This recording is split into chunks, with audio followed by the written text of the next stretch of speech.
শুভ সন্ধ্যা। অভিনন্দন সবাইকে আমাদের ট্যাক্স ম্যানেজমেন্ট কোর্সের দ্বিতীয় বেস। এটা দ্বিতীয় বেসের প্রথম ক্লাসই বেসিক্যালি। গত ক্লাসটা আমাদের ওরিয়েন্টেশন ক্লাস ছিল, জাস্ট পরিচয় পর্ব ছিল আর আইন সম্পর্কে একটু ধারণা ছিল। তো আজকে থেকে আমরা মানে বেসিক ক্লাসগুলো শুরু করব। তো আমরা যে এই ট্যাক্স ম্যানেজমেন্ট কোর্সে ভর্তি হয়েছি, মূল উদ্দেশ্য কি? মূল উদ্দেশ্য হলো আমরা আসলে ইনকাম ট্যাক্স রিটার্ন সাবমিট করব। কিভাবে ইনকাম ট্যাক্স রিটার্ন সাবমিট করতে হয় সেই টোটাল প্রসেসটা জানবো, এবং ট্যাক্স রিটার্ন সাবমিটের পরবর্তীতে আরো কিছু কাজ আছে। সেটা হলো ফাইল অডিটে পরে, তারপরে অ্যাসেসমেন্ট হয়, এই মামলা মোকদ্দমা কিভাবে ফেস করব, ফাইনালি একটা মানে ক্লায়েন্টের A to Z যত ধরনের কাজ আছে সব কমপ্লিট করে তার সেটেলমেন্ট করে দিব একটা রিটার্ন ফাইলের। তো সেই উদ্দেশ্যেই আমাদের এই কোর্স, আর এই কোর্সটা সাজানো ওইভাবে। তো আমরা শুরু করি আজকে। আমি স্ক্রিন শেয়ার করতেছি, যদি দেখা না যায় কাইন্ডলি জানাবেন।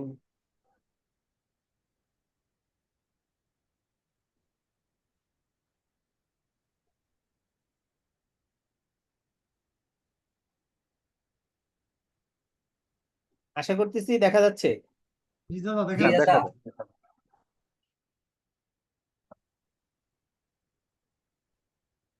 তা আমাদের মূল উদ্দেশ্য হলো ইনকাম ট্যাক্স রিটার্ন সাবমিট করা। তো ইনকাম ট্যাক্স রিটার্ন আমরা কি চাইলে সাবমিট করতে পারবো? ধরেন আমরা কেউ ইনকাম ট্যাক্সের মানে এবিসিও জানি না, সরে সরেও জানি না, কোনো অ্যালফাবেটই জানি না, তাহলে কি সম্ভব? সম্ভব কিভাবে না, দাদা সম্ভব না, কিভাবে? কোনোভাবেই সম্ভব না। তো এখন আমাদের উদ্দেশ্য হচ্ছে আমরা রিটার্ন সাবমিট শিখবো। তো রিটার্ন সাবমিট শিখতে গেলে আমাদের এর আগে অনেকগুলো ধাপ আছে, সেই ধাপগুলো পালন করতে হবে, দেন আমরা ওইখানে যাইতে পারবো। তো ধাপগুলোর মধ্যে প্রথমে কি আছে? প্রথম হয়েছে কালেক্ট ইনফরমেশন এন্ড ডকুমেন্টস। মানে যখন একটা ক্লায়েন্ট আসবে আমাদের কাছে, আসলে তার কাছ থেকে প্রথম কাজটা কি? তার কাছ থেকে ইনফরমেশন গুলো কালেক্ট করা। ধরুন একজন আপনাকে ফোন দিল, ফোন দিয়ে বললো যে ভাই আপনি তো ট্যাক্সের কাজ করেন, আমি আমার ট্যাক্স রিটার্নটা সাবমিট করতে চাচ্ছি। তো আসলে তো তার কাছ থেকে আপনি স্বাভাবিকভাবে জানতে চাইবেন আপনার টিআইএন করছেন কবে, আপনার ব্যাংক ব্যালেন্স কি আছে, বা লাস্ট যদি টিআইএন করে থাকেন রিটার্ন সাবমিট করেছেন কিনা, করলে কত পর্যন্ত করেছেন। তো এই তথ্যগুলো তার কাছ থেকে নেবেন, কি কি আছে, তার ব্যাংক অ্যাকাউন্ট কয়টা আছে, তার ডিপিএস আছে কিনা, তার অ্যাসেটের মধ্যে কি কি আছে, তার এফডিআর আছে কিনা, সঞ্চয়পত্র আছে কিনা, বন্ড আছে কিনা, তার কোনো ইনভেস্টমেন্ট আছে কিনা। তো তার কাজ নিতে হইলে এই তথ্যগুলো আপনাকে প্রথমে নিতে হবে। নেয়ার পরে, তথ্য নেয়ার পরে তারপর তার কাছ থেকে কি চাবেন? ডকুমেন্টস চাবেন, যে ভাই আমাকে ডকুমেন্টস গুলো আপনি দেন। তো সেই যখন ডকুমেন্টস দিলে, ডকুমেন্টস পাওয়ার পর কি আপনার এই ডকুমেন্টস গুলো, এই যে সবগুলো ডকুমেন্টস আপনাকে দিল, তারপরে হলো কি এগুলো অ্যানালাইসিস করতে হবে আপনাকে। এই যে ডকুমেন্টস গুলো দিছে, যে একটা ব্যাংক স্টেটমেন্ট চেয়েছেন, পিরিয়ড কি, ধরেন আমরা লাস্ট ইয়ারের ইনকাম ট্যাক্স রিটার্ন এখন সাবমিট করব। তো তাহলে গত অর্থ বছর ইনকাম ইয়ার, ওই ইনকাম ইয়ারে 1 জুলাই 2024 থেকে 30/6/2025 পর্যন্ত আপনাকে ব্যাংক স্টেটমেন্টটা দিয়েছে কিনা, ডেটের কোনো পরিবর্তন আছে কিনা। যদি ডেটের পরিবর্তন থাকে তখন ভুল হবে। সে আপনাদেরকে কোনো ডিপিএস এর স্টেটমেন্ট দিয়েছে, ওই স্টেটমেন্টটা দেখতে হবে যে পিরিয়ডটা ঠিক আছে কিনা। ইন্স্যুরেন্স সার্টিফিকেট দিয়েছে, ইন্স্যুরেন্স সার্টিফিকেটে পিরিয়ড ঠিক আছে কিনা। ইন্স্যুরেন্স সার্টিফিকেট কমনলি ভুল করে, যে ওই দেখা যায় যেই দিন চায় ওই দিনের একটা সার্টিফিকেট নিয়ে আসে, যেই সার্টিফিকেটটা মানে ওই দিনের যদি আনে, তাহলে ধরেন আপনারা নভেম্বরে গিয়ে সার্টিফিকেট নিলাম, তাহলে ওই পিরিয়ডটা অনেক সময় ভুল হয়, এই 12 মাসের জায়গায় 15 মাস হয়ে যায়। হ্যাঁ, এরকম হয়। তো এইগুলো খুঁটিনাটি বিষয়গুলো আপনাকে দেখতে হবে, অ্যানালাইসিস করতে হবে। তারপরে এটা পাওয়ার পরে, এবং ওই ডকুমেন্টস এর সাথে আপনি কিন্তু প্রিভিয়াস ইয়ারে যদি সে রিটার্ন সাবমিট করে থাকে, প্রিভিয়াস ইয়ারে রিটার্ন সাবমিট এর কপি নিতে হবে। ভাই আমি প্রশ্ন নিব টপিকসটা শেষ করে, আমি আগে তো বলি নাই। প্রত্যেকটা টপিক যখন আলোচনা করব, আলোচনা শেষ হলে আমি প্রশ্ন নিব। যদি মাঝখান দিয়ে প্রশ্ন নেই তাহলে মানে এই টপিকস থেকে হারিয়ে যাব এবং ডিলে হয়ে যাবে, বিভিন্ন জনের প্রশ্ন থাকতে পারে। তো ওই জন্য টপিক শেষ হলে প্রশ্ন নিব, আমি স্বেচ্ছায় প্রশ্ন নিব। Thank you. তো বিগত বছরে ডকুমেন্টসও আমরা নিব। তারপরে হলো ট্যাক্সের প্ল্যানিং করব। সেই যে আমাকে ডকুমেন্টস দিল, তার ইনকামের হেড কয়টাতে পড়ে। যদি একজন ব্যক্তির এমন হতে পারে একটা হেডে ইনকাম, এমন হতে পারে একাধিক হেডে ইনকাম। তো সবগুলো ইনকামের হেড একত্রিত করলো, তার প্রিভিয়াস ইয়ারের অ্যাসেট কত ছিল, এই বছরের অ্যাসেট কত হইছে, দুইটা অ্যাসেট যোগ করব এবং তার খরচ যোগ করব, তার ট্যাক্স কত আসে, কম্পিটিশন করব, কম্পিটিশন করে তাকে আমরা একটা ফিডব্যাক দিব, একটা প্ল্যানিং, যে আপনার এই প্ল্যান করার পরে আপনার এই পরিমাণ ট্যাক্স আসে, এর মধ্যে যদি কোনো মেকানিজম আমাদের থাকে বা যে কাজ করবেন তার কোনো মেকানিজম থাকতেই পারে, ওই মেকানিজম সহ তাকে একটা প্রপোজাল দিতে হবে যে আপনার এই পরিমাণ ট্যাক্স আসে, আপনি এই ইনভেস্টমেন্টটা ছিল কিনা। তার আবার ফাইলগুলো দেখলে দেখা যায় যে তাই সে অনেক তথ্যই আপনাকে দেয় নাই, তখন আপনাকে বলতে হবে যে ভাই এই তথ্য তো আপনি দেন নাই, এটা কি আপনার আছে কিনা।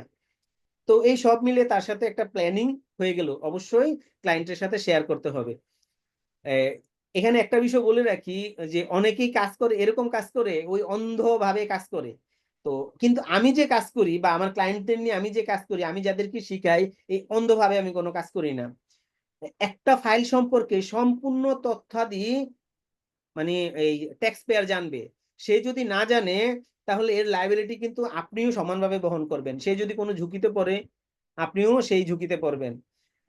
হয়তো আপনি জোরপূর্বক তার উপর দায় দিয়ে দিতে পারবেন যে আপনি এটা দেন না এই জন্য করে নাই, কিন্তু অনেক ক্লায়েন্টই আছে বা অনেক ট্যাক্স পেয়ার আছে এই বিষয়গুলো জানে না, যার জন্য তারা ভুক্তভোগী হয়। তো এই জন্য আপনি যেহেতু জানেন, আপনি অবশ্যই তাকে পুশ করে বিষয়টা অবগত করবেন। এটা অবগত করলে হয় কি, যে ট্যাক্স পেয়ার সে বুঝতে পারবে যে ভালো ট্যাক্স পেয়ার, এর মধ্যে অনেক ট্যাক্স পেয়ার যে আপনি আপনার মতো করেন, আমরা ওইটা কাউন্ট করতেছি না, আমরা ভালো ট্যাক্স পেয়ারকে কাউন্ট করতেছি। তো সে বুঝতে পারবে এইটুকু যে মানে এই লোকটা অনেক কোঅপারেটিভ এবং তার ফাইলটা সুন্দরভাবে করার চেষ্টা করতেছে, যার জন্য সে এই ডকুমেন্টস গুলো চাচ্ছে বা কোয়েরি করতেছে। এটা সুবিধা কি, সুবিধা একটা হলো যে আপনার সম্পর্কে তার ধারণাটা অনেক পজিটিভ ধারণা দাঁড়াবে। হ্যাঁ, এতে করে আপনার ব্যবসায়ের বা আপনার পেশার অনেক কি উপকার হবে, যে যখন সে দেখবে যে স্যাটিসফাইড ওই ক্লায়েন্টটা বা ওই ট্যাক্স পেয়ারটা, সে আরেকজনকে রেফার করবে। এটা হলো আপনার অ্যাচিভমেন্ট। দাদা স্ক্রিনটা একটু জুম করলে ভালো হতো। Sorry sorry.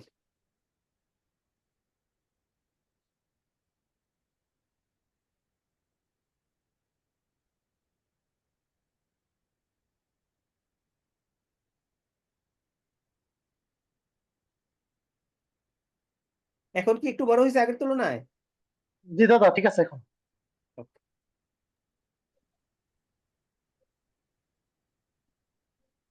তো এইভাবে হলো আপনার মানে পেশাতেও আপনি সফলতা অর্জন করতে পারবেন, আপনার যে ক্লায়েন্ট যারা আছে, ট্যাক্স পেয়ার যারা আছে, তারাও সন্তুষ্ট থাকবে। চতুর্থত, প্রিপেয়ার ক্যালকুলেশন এন্ড ওয়ার্কিংস, যেটা বলে ফেললাম, প্ল্যানিং করে ওটা ক্যালকুলেশন করে আপনি আপনার ট্যাক্স পেয়ারকে বা ক্লায়েন্টকে অবগত করবেন। পঞ্চমত, classify income under relevant head, যখন তার সাথে ফাইনাল হয়ে যাবে প্রত্যেকটা কি আপনার হেড ওয়াইজ এন্ট্রি দিতে হবে। তো এই জন্য কি দরকার, অবশ্যই প্রত্যেকটা কাজের জন্যই কি আপনার প্রিপারেশন থাকতে হবে। এখন আসি আমাদের, এগুলো গেল বেসিক, এই জিনিসগুলো আপনাকে করতে হবে। যদি পঞ্চম নাম্বারে আসেন তাহলে তার যে ইনকামটা আছে, তাহলে ওই হেড ওয়াইজ আপনাকে এন্ট্রি দিতে হবে। তা আপনি যদি কোন ইনকামটা কোন হেডে যাবে আপনি যদি আইন না জানেন তাহলে দিতে পারবেন না। ওকে, এই জন্য আমাদেরকে আইন জানতে হবে। এই ওয়ার্কিংস করার জন্য আইন জানতে হবে। ওয়ার্কিংস করার জন্য যদি মোটা দাগে আইন জানেন তাহলেও হবে, যে তার যতগুলো ইনকাম একসাথে ইনকাম হিসেবে যোগ করে আমি কাজ করলাম, মোটা দাগে একটা রাফ ধারণা দাঁড়িয়ে যায়। কিন্তু আপনি যখন ফাইনালি রিটার্ন সাবমিট করতে যাবেন, অবশ্যই একটা ইনকামের হেড অন্য ইনকামে দিতে পারবেন না। ঠিক আছে, আপনার ইনকাম বিজনেস ইনকাম আপনি স্যালারি ইনকামে দিয়ে দিলেন তা কিন্তু হবে না, বা আপনার এমন একটা ইনকাম হয়েছে কোনোটার মধ্যে যায় না, এটা দিতে হবে আদার্স ইনকামে, আপনি সেটাও জানেন না, দিয়ে দিলেন বিজনেস ইনকামে, তো এটা ভুল। আর যখন ভুল হওয়া ফাইলগুলোই বেশি অডিটে পড়ে। ওকে, তো এই জন্য আপনাকে আগে বেসিক গুলো জানতে হবে গেল, কি এই জন্য জানতে হবে হেডস অফ ইনকাম গুলো আমাদেরকে শিখতে হবে। ষষ্ঠ, compute investment and eligible rebate, কোন কোন ইনভেস্টমেন্ট গুলো করা যাবে, কোন কোন ইনভেস্টমেন্ট করলে আমরা সুবিধা পাবো বা ট্যাক্স পেয়ার সুবিধা পাবে, এটা জানতে হবে, এবং কতটুকু পর্যন্ত ইনভেস্টমেন্টের উপর সুবিধা আছে এইটুকু জানতে হবে। যদি আমরা বলি যে ডিপিএস আনলিমিটেড করলে কি আমি সুবিধা পাবো, না, ডিপিএস এর সাথে 1,20,000 টাকা সুবিধা পাবো। তো আপনি যদি এটা জানেন তা আপনি আপনার ক্লায়েন্টকেও জানাইতে পারবেন, যেমন ট্যাক্স পেয়ারকে জানাইতে পারবেন, এবং এটার উপর কত পার্সেন্ট পর্যন্ত সে এই সুবিধাটা পাবে সেটাও আপনাকে জানতে হবে, মানে রেয়াত কতটুকু পাবে সেটাও জানতে হবে। তো তাহলে এইটাও আইন সম্পর্কে আপনাকে জানতে হবে, তাছাড়া আপনি পারবেন না। অ্যালাউয়েবল এক্সপেন্সেস, কতটুকু খরচ দেখাবেন দেখাইতে হলে কিছু বেসিক ধারণা নিতে হবে। ধরুন একটা ট্যাক্স পেয়ার, তার ফ্যামিলিতে কতজন আছে, তার বাসা ভাড়া আছে কিনা, তার সন্তান আছে কিনা, হ্যাঁ, ফ্যামিলিতে মানে আর কেউ খরচ বিয়ার করে কিনা। কেন? যদি আপনি ওই ট্যাক্স পেয়ারের ফুল ফ্যামিলি সম্পর্কে ধারণা না থাকে, তার বাসা ভাড়া কত দেয়, আর কি কি খরচ আছে, এই ধারণাটা যদি আপনি না নেন, তার খরচগুলো আপনি সঠিকভাবে মূল্যায়ন করতে পারবেন না। তো আমাদের কাজ করতে হবে রিয়েলিস্টিক বেসিসে, সর্বোচ্চ যতটুকু কি অ্যালাইন করা যায় বাস্তবতার সাথে, তাহলে ওই ট্যাক্স পেয়ারও রিস্কে পড়বে না, ও এক্সপেন্সিভ। তো যদি আমরা তার টোটাল সম্পর্কে, মানে আমার কাজটা যে করতেছে, আমি 1 লাখ টাকা বেতন পাই, যদি আমি বলি যে ভাই আমার 20,000 টাকা বাচ্চা ভাড়া আছে, আমার বাচ্চাদের স্কুলের খরচ আছে 10,000 টাকা, আমার ডিশ বিল আছে, ইন্টারনেট বিল আছে, হ্যাঁ, এইরকম বিদ্যুৎ বিল আছে, বিদ্যুৎ বিল মাসে, আমার বাসায় এসি আছে, বিদ্যুৎ বিল মাসে 2,000 টাকা আসে, হ্যাঁ, ইন্টারনেট বিল 500 টাকা দেই, ডিশ বিল দেই, আমার কাজের বউ আছে তাকে খরচ দেই। তো এরকম টোটাল যদি তাকে আমি একটা ধারণা দিয়ে দেই, তার কিন্তু কাজটা করতে সুবিধা হবে। তেমনি আপনারা যখন এই কাজগুলো করবেন, তার কাছ থেকে এই ধারণাটা নিয়ে নেবেন, তাহলে রিয়েলিস্টিক হবে। তো এটার জন্য আইনের সাথে কোনো সম্পৃক্ততা নাই, সম্পৃক্ততা আছে রিটার্ন প্রস্তুতকরণের জন্য। অষ্টম, ক্যালকুলেট অ্যাডভান্স ট্যাক্স লায়াবিলিটি। তা আপনি যখন এই যে ওনার টোটাল ইনকামটা ক্যালকুলেট করলেন, গ্রস ইনকামটা, এই গ্রস ইনকামের উপর তার একটা ট্যাক্স কম্পিউটেশন করতে হবে যে কত টাকা ট্যাক্স আসে। 9 নম্বরে এসে প্রিভিয়াস কোনো অ্যাডভান্স ট্যাক্স দেয়া আছে কিনা। তা আমরা জানি যে 6 লক্ষ টাকা যদি তার ট্যাক্সেবল ইনকাম হয়, তাহলে কিন্তু তাকে অ্যাডভান্স ট্যাক্স দিতে হয়। হ্যাঁ, যদি দেখা যায় যে তার 6 লক্ষ টাকা ক্রস করছে, ধরলাম ওই 1 লক্ষ টাকা করে মাসে বেতন পায়, 12 লাখ টাকা, তাহলে তার অবশ্যই অ্যাডভান্স ট্যাক্স আছে। তো অ্যাডভান্স ট্যাক্স দিয়েছে কিনা সেটা আপনাকে বের করতে হবে। কোনো ফাইন পেনাল্টি আছে কিনা, হ্যাঁ, কখন তার অ্যাডভান্স ট্যাক্স দেওয়ার কথা ছিল, সেই অ্যাডভান্স ট্যাক্স 1 টাকাও দেয় নাই, তাহলে এখানে একটা কি ফাইনের ইস্যু চলে আসে। 10% হারে তার যে ট্যাক্স আসে তারপর ইন্টারেস্ট দিতে হবে, বা 75% দেওয়ার কথা ছিল, সে 75% দেয়নি, দিয়েছে 50%। তো 25% গ্যাপ আছে, 30 জুনের মধ্যে জমা দেয়া। তো যদিও আইনে বলা আছে 15 জুনের মধ্যে জমা দিতে হবে, ধরলাম আমরা 30 জুনের মধ্যে, ওই অর্থ বছর হইলেও এটা মেকআপ করা যায়। তো ধরে নিলাম যে এখানে 25% ডিউ আছে, তাহলে 25% এর কি জরিমানাটা ক্যালকুলেশন করতে হবে। অথবা সে লাস্ট ইয়ারে রিটার্ন সাবমিট করে নাই, এখন রিটার্ন সাবমিট করবে, তাহলে গত বছরের রিটার্ন সাবমিট না করার জন্য তাকে একটা জরিমানা গুনতে হবে, সেজন্য এটাও কনসিডার নিতে হবে। তারপরে অ্যাসেট এন্ড লায়াবিলিটিস গুলো ডিক্লেয়ার করতে হবে, আগে কি ছিল, এই বছর কি এডিশন হয়েছে, ওটা আপনাকে মিলাতে হবে। তারপরে ফাইনাল ট্যাক্স কম্পিটিশন করতে হবে, কম্পিটিশন করে যেই ট্যাক্সটুকু আসে ওইটা জমা দিতে হবে, জমা দেওয়ার পর আপনার ফাইনালি ট্যাক্স রিটার্নটা কমপ্লিট হবে। তো এই সবগুলো করতে গেলেই কি একটা প্রসেস, ধাপে ধাপে ধাপে ধাপে আপনাকে এই মানে চূড়ান্ত গোড়ায় পৌঁছাইতে হবে। এই যে সিঁড়িটা দেখাইছি, এই সিঁড়িটাতে আপনি পৌঁছাইতে পারেন, শুরু করলেন, শুরু করে পৌঁছাইলেন। এখন আপনি যদি এই পুরো প্রসেসটা না জেনে কোনো রিটার্ন শুরু করেন, শুরু করলে কি হবে, এই এই স্টেজে এসে আপনি মাঝখানে অ্যাক্সিডেন্ট করবেন।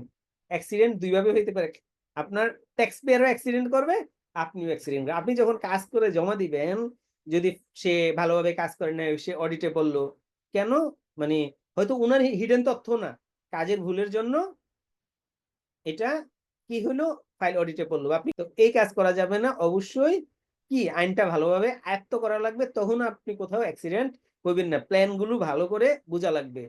তো যখন আইন আপনি ভালো করে বুঝতে পারবেন, অবশ্যই এখানে অ্যাক্সিডেন্ট হওয়ার কোনো সম্ভাবনা নাই। তো অবশ্যই কাজ করতে গেলে কি আপনার মেন্টর লাগবে, মেন্টর ছাড়া আপনি কাজ কখনোই শিখতে পারবেন না। যদি ভাবেন যে আপনি এই আইন পড়ে শিখে যাবেন, এটা সম্ভব না, আপনার অবশ্যই একজন কি মেন্টর লাগবে, আমি মেন্টর বলি, সিনিয়র লাগবে। দেন যখন আপনি পুরোপুরি এই অ্যাচিভমেন্ট হয়ে গেল, মানে আপনি আইনটা ভালোভাবে জানলেন, আপনি একজন ধরেন মেন্টর পাইলেন, সে আপনাকে গাইড করলো, আপনি কি সাকসেসের দোরগোড়ায় পৌঁছাইতে পারলেন। আপাতত দৃষ্টিতে আমরা সাকসেস কোনটাকে দেখতেছি শুধুমাত্র রিটার্ন সাবমিশন পর্যন্ত। তো এই সকল ফর্মালিটিস গুলো যখন আপনি প্রপারলি পারবেন, নির্দ্বিধায় আপনার অ্যাচিভমেন্ট সম্ভব। এই প্রফেশনে আপনি কেরিয়ার গড়তে আপনার কোনো অসুবিধা হবে না। এই ছিল আর কি রিটার্ন সাবমিটের যেই প্রসেস, এবং আমরা যেই লক্ষ্যে পৌঁছাতে চাইতেছি সেই লক্ষ্যটা। এই লক্ষ্যটা যদি আপনারা মানে বুঝতে পারেন, পরবর্তী ধাপগুলো আমরা আস্তে আস্তে সামনে এগোতে থাকবো। কোন ক্ষেত্রে কি কি আমাদের শেখা লাগবে, এই সবগুলো এই প্রসেসগুলো আগে আমরা শিখবো, ফাইনালি রিটার্ন সাবমিট করব। তো এই প্রসেসগুলো কমপ্লিট করতে করতে আমাদের মিনিমাম 12টা থেকে 13টা ক্লাস লাগবে। এরপরে ধাপ হলো আমরা রিটার্ন শিখবো। যদি এই 12টা 13টা ক্লাস না লাগতো, ওই শুরুতেই আমি মানে রিটার্নে চলে যেতাম, তাহলে ওই যে ধরেন ইনকাম হেডে গেলে ব্যাকে ইনকাম হেডে আসা লাগবে, হ্যাঁ, এরকম করতে হইতো, প্রত্যেকটা যাবো গিয়ে আবার ব্যাকে আসতে হইতো। তো এইটা তো আসলে করা যাবে না। আগে আমরা শিখবো, পরে শিখার পরে যেমন পরীক্ষা দেয় আমাদের এই প্রসেসটা হবে টোটালটাই ওই রকম। আগে আমরা 12টা ক্লাসে টোটাল আইনটা সম্পর্কে ধারণা নিব, বা 13টা ক্লাসে আইনটা সম্পর্কে ধারণা নিব, লাস্টে আমরা রিটার্ন সাবমিট করবো, মানে আমরা পরীক্ষা দিব। Thank you everybody. এবার আপনাদের প্রশ্ন করতে পারেন, আনমিউট করে প্রশ্ন করেন। স্যার আমরা কি এখানে কর্পোরেট ট্যাক্সটা যেটা আছে স্যার, এটা এটার সাথে কি টিডিএস এর কোনো সম্পর্ক আছে? অবশ্যই, টিডিএস ছাড়া তো আর চিন্তাই করে না কর্পোরেট ট্যাক্সে। আমরা কি এটাও শিখবো স্যার, টিডিএসটা? একটা জিনিসও বাদ যাবে না, থ্যাংক ইউ স্যার। বাদ যাবে না একটি শিশু। কারণ আপনি থ্যাংক যদি ইউ। এটা সাবমিট করতে যান, ওই যে বললাম না, চূড়ান্ত পর্যায়ে যদি আপনি যান, এখানে অনেকগুলো ইস্যু আছে। হ্যাঁ, অনেকগুলো, প্রত্যেকটা দাবি ফিল আপ করতে হবে। এই এই যে এখানে একটা অ্যাডভান্স ট্যাক্স আছে না, কোনটা দেখেন, 9 8 নাম্বারটা। নাম্বারটা, না 9 নাম্বারটা, জি record sir, advance previously tax paid advance tax. হ্যাঁ, মানে এটি। অ্যাডভান্স ট্যাক্স কত পেড হয়েছে। টিডিএসটা কি, টিডিএস হলো যখন কর্পোরেট প্রতিষ্ঠান হয়ে থাকে, কোম্পানি হয়ে থাকে, বা যার জন্য উৎসে আয়কর কর্তনের বাধ্যবাধকতা আছে, সে যদি আয়কর কেটে রাখে, তার জন্য টিডিএস। যার কাছ থেকে কেটে রাখছে, ধরেন আমি একটা প্রতিষ্ঠানের কি এমপ্লয়ি, তো আমার কাছ থেকে কেটে রাখছে, তাহলে আমার জন্য এটা কি অ্যাডভান্স ট্যাক্স। আর প্রতিষ্ঠানের জন্য কি, এটা হলো টিডিএস। তো টিডিএস এর মতো কাজ হবে। আর আমরা রিটার্ন সাবমিট করব, রিটার্ন সাবমিটের সময় এটা কাজ হবে, মানে অ্যাডভান্স ট্যাক্স হিসেবে ট্রিট হবে। তো আমরা যখন ওই কর্পোরেট ট্যাক্সে যখন যাব, তখন টিডিএস এর একটা উইথহোল্ডিং রিটার্ন আছে, টিডিএস চালান কিভাবে করতে হয়, ওই তথ্যগুলো আছে। আমরা ওইখানে আবার এগুলো দেখব। তারপরে আমরা যখন ওই খরচগুলো প্রতিষ্ঠানের জন্য খরচ দেখাবো, খরচ দেখাইতে হলে যেই ক্ষেত্রে টিডিএস ম্যান্ডেটরি, টিডিএস যদি না কাটি, ওইটা খরচটা ডিজেলও করবে। ডিজেলও করলে প্রতিষ্ঠানের ধরেন 27.5% ট্যাক্স ইনক্রিমেন্ট হয়ে যাবে। টিডিএস অ্যাপ্লিকেবল ধরেন 5%, সে না কাটার ফলে তার 27.5%, মানে 22.5% তার বার্ডেন হয়ে যাবে ট্যাক্স। তো সেই জন্য এটা করা যাবে না। ওই ক্লাসগুলো আমরা অবশ্যই করব যখন আমরা কি ওই বিজনেসের পার্টে যাব, কর্পোরেট স্যার ট্যাক্সের পার্টে যাব। Sir below entry number, below এন্ট্রিতে যে ট্যাক্সটা থাকে ওইটারও কি কাজ আছে? হ্যাঁ হ্যাঁ, অবশ্যই, এটা advance tax. Thank you sir. ওই বলে এআইটি, অ্যাডভান্স ইনকাম ট্যাক্স। ওইখানে আবার দুইটা শব্দ আছে, একটা এটি অ্যাডভান্স ট্যাক্স, অ্যাডভান্স ট্যাক্স হলো ভ্যাটের, আর এআইটি হলো ইনকাম ট্যাক্সের। একটা ভ্যাটের সাথে অ্যাডজাস্ট হবে, একটা ইনকাম ট্যাক্সের সাথে অ্যাডজাস্ট হবে। হ্যাঁ, নিজামুদ্দিন মিয়া ভাই আমার বলুন। আমার দাদা একটা কোশ্চেন ছিল ভাইয়া। Sure. আচ্ছা, আমি কি করে নেবো কোশ্চেনটা? জি জি জি, বলেন।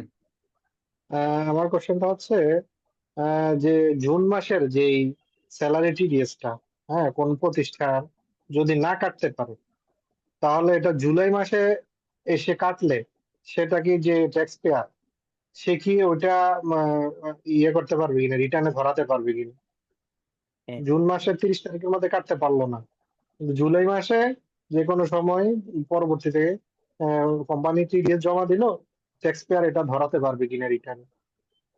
হ্যাঁ হ্যাঁ, পারবে। কারণ সেটা রিটার্নের পারবে। ওই, আর হ্যাঁ আমি শেষ করি, এটা আপনার একটু উত্তরটা দিয়ে দিই। জি জি ধরেন আপনার ট্যাক্স আসছে 10,000 টাকা। তো 10,000 টাকা লাস্ট মাসে, প্রত্যেক 12,000 টাকা ধরলাম, প্রত্যেক মাসে 1,000 টাকা করে কাটে। তো 11 মাসে কেটেছে, এক মাসে বাকি আছে। তো 11 মাসে যে 11,000 টাকা কেটেছে, সেখানে তো 75% ক্রস করছে। এই হিসেবে কোনো মানে সমস্যা হবে না, তার তো 75% জুনের মধ্যে জমা দিতে হবে। মানে 75% বাধ্যবাধকতা আছে জুনের মধ্যে জমা দেওয়ার, রাইট। আর বাকিটা আর পরে জমা দেওয়া 25% দিলেও প্রবলেম রিটার্নের, নেই। হ্যাঁ, রিটার্নের আগে। বুঝতে পেরেছি। আর যদি কোম্পানি যখন টিডিএসটা কাটে, তখন এটার অর্থ বছরটা কখন হবে? 26-27 না 25-26? এখন যখন যেমন এই যে এখন জুন যদি আমরা মাসের, কাটি। জি হ্যাঁ জি বুঝতে পারছি, ধরেন জুন মাসের স্যালারিটা অধিকাংশ প্রতিষ্ঠান নিয়ে হলো জুলাই মাসে দেয়, তাই তো? জি জি ওকে। তো তাহলে টিডিএসটা কাটা যেহেতু স্যালারিটা পরে দিছে, এটা আগের বছরের না, 25-26 জি করবর্ষের, ওইখানে 25-26 করবর্ষ করবো হইলে। 25 থ্যাংক ইউ। Thank you. আর কেউ? জি দাদা, জি বলো। জি আমার একটা প্রশ্ন হচ্ছে যে আমরা আমদানিকালে যখন ইন্স্যুরেন্স করি, তো ইন্স্যুরেন্স এগেন্সট আমরা 6.3 পাই কোম্পানি। তো এই ক্ষেত্রে আমরা যারা শতভাগ রপ্তানিকারক প্রতিষ্ঠান তারা নোট 12 দেখায় দেয়, এবং যারা শতভাগ রপ্তানিকারক না তারা নোট 21 দেখায়। তো এই ক্ষেত্রে আমরা যখন বিডিএস টিডিএস এর চার্টটা করি, যে যখন পারচেজ করি পারচেজ এগেইনস্টে বিডিএস রেট ভার্সেস টিডিএস রেটটা একসাথে দিয়ে দিই আমরা। তো এই ইন্স্যুরেন্সের উপর কি আমরা ট্যাক্স কাটবো? এই ইন্স্যুরেন্স সেবার উপর তো ট্যাক্স কাটে না, এই মানে এলসির ক্ষেত্রে ভ্যাটও তো কাটে না। কাটেন?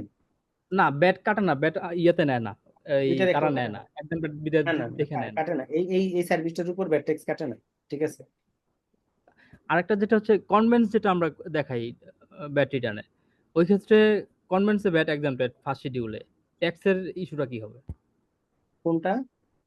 কনভেন্স ট্যাক্সের? যাতায়াত, জি জি জি। ও, এটা নিয়ে ধরেন আইনি ক্লিয়ার কিছু লেখা নাই। হ্যাঁ, যেহেতু লেখা নাই সেহেতু কনভেন্সের উপর কোনো টিডিএস অ্যাপ্লিকেবল হয় না, এটা কনসিডার করে।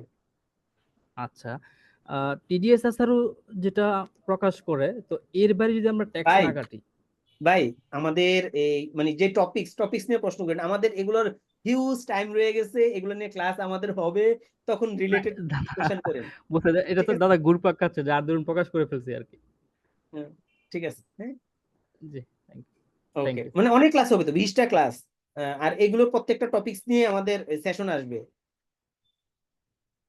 মানে এই যে আমরা এখন, আমি প্রশ্নটা চাইতেছি এই টাইপের, এই যে আমরা যে টপিকস নিয়ে আলোচনা করলাম, ট্যাক্স রিটার্ন আমরা জমা দিব কখন, আমরা ফাইনাল পরীক্ষা আর কি। ট্যাক্স রিটার্ন হলো আমাদের চূড়ান্ত গন্তব্যস্থল। এই যে প্রসেসগুলো শিখতে গিয়ে আমাদের তো কি আইনগুলো ভালো করে আয়ত্ত করা লাগবে। এবং আমি যে প্রসেসটা বললাম, রিটার্ন সাবমিট করতে গেলে আমাদের এই প্রসেসটা মেনটেন করতে হবে। এখানে আপনাদের কোনো প্রশ্ন আছে কিনা, যেটা আপনারা বুঝতে পারেন নাই?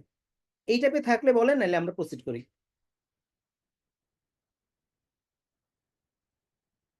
ঠিক আছে, প্রশ্ন নাই। ধন্যবাদ সবাইকে।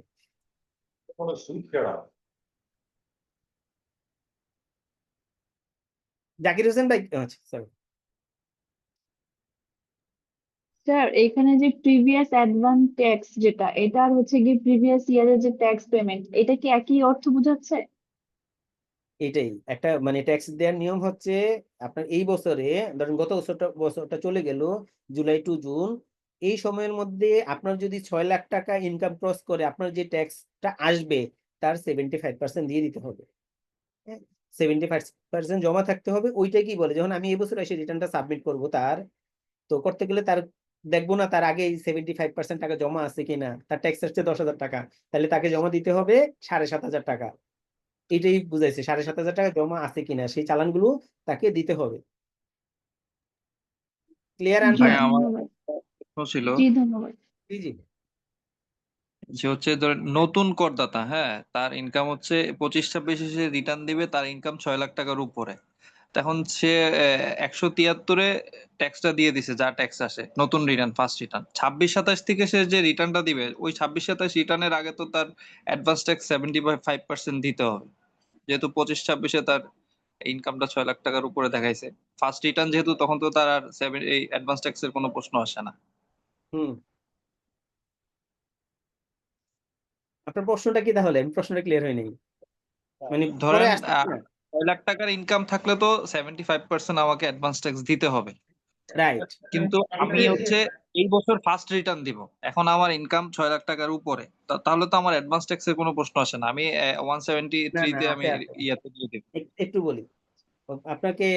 মানে ওই যে করতে হবে, জুন মাসের 15 তারিখে এসে দেখতে হবে কি পরিমাণ, যে কত টাকা আছে, আপনার ট্যাক্স কত আসছে, সেটা হলো দেখতে হইব, কম্পিটিশন করতে হইব না, কোয়ার্টারলি বলে তো, কোয়ার্টারলি জমা দেওয়ার জন্য। হ্যাঁ, তো আচ্ছা। ওইটা কনসিডার করে আবার প্রথম বছর 75% আমাকে ওই যে জুনের 15 তারিখের আগে আপনাকে কম্পিটিশন করে দেখতে হবে আপনার ট্যাক্স আসছে কিনা, থাকলে জমা দিয়ে দিতে হবে। এখন আসতে পারে যে দ্বিতীয় বছর আপনার এসে মানে ইনকামটা মানে এই জাজমেন্টটা কিভাবে হবে, এই জাজমেন্টটা হবে এর আগের বছরের যেই ইনকামটা ছিল ওই ইনকামের উপর আপনি 75% দিয়ে দিবেন, তখন আপনাকে আর করতে পারবে না, জরিমানা করতে পারবে না। আচ্ছা ঠিক আছে। দাদা আরেকটা কোশ্চেন, জি, আচ্ছা একজন এমপ্লয়ি কত টাকা গ্রোস স্যালারি পেলে তার ট্যাক্সেবল ইনকামে সে পড়বে? এখানে একটু পার্থক্য আছে, সেটা হলো ওই যে কোনো ওই এখন তো সরি বেসিক নাই তো, আছে বেসিক ইফেক্ট করে বোনাসটা পায়, তো বেসিকের উপর ডিপেন্ড করে। তো সেই ক্ষেত্রে ধরেন 50,000 টাকা গেলে মানে 40,000 ক্রস করলেই মোটামুটি হয়ে যায়, মানে 4 × 48 4,80,000 টাকা। যদিও এই রানিং এই এটা ইয়ার কি থেকে 42,000 50,000 টাকার বাড়াইছে। পরে স্ল্যাবে পরে? হ্যাঁ, বিয়াল্লিশ এখন আর হাজার একটু টাকা বাড়বে, হ্যাঁ হ্যাঁ, এখন এই অর্থ বছর হতে পারতে পারে। 42,000 ক্রস করলে, আগে 40,000 ক্রস করলেই এটা হইতো। একটু হয়তো ডিফারেন্স হইতো, কেন ওই যে বেসিকের উপর, কারো বেসিক যদি 50% হয় তখন একটু কমে যায়, আর 60% হলে বেড়ে যায়, আবার কেউ 40% দেয়। এই জন্য একটু মানে ওই গোড়াতে যাইয়া 40,000-এর কাছে যায় একটু এদিক সেদিক হয়, কারণ ওই বেসিক অনুযায়ী বোনাসটা হয়তো ওই কম্পিউটেশনটা করতে গিয়ে একটু এদিক সেদিক হয়। আচ্ছা, এটা বেসিকের উপর ডিপেন্ড করে কাজটা করা ভালো, না গ্রোসের উপর ডিপেন্ড করে কাজটা করা ভালো? তখন না, আমি ইনকাম ট্যাক্স ক্রসের উপরই। ধরেন আপনার বেতন 50,000 টাকা করে, আপনার প্রতিষ্ঠানের বেসিক হইলো 40,000, ধরেন প্রতিষ্ঠানের বেসিক হইলো 50%। তো যখন হইলো এই যে 50% হয়, আমরা কি দেখাই ঘটনাটা কি ঘটে।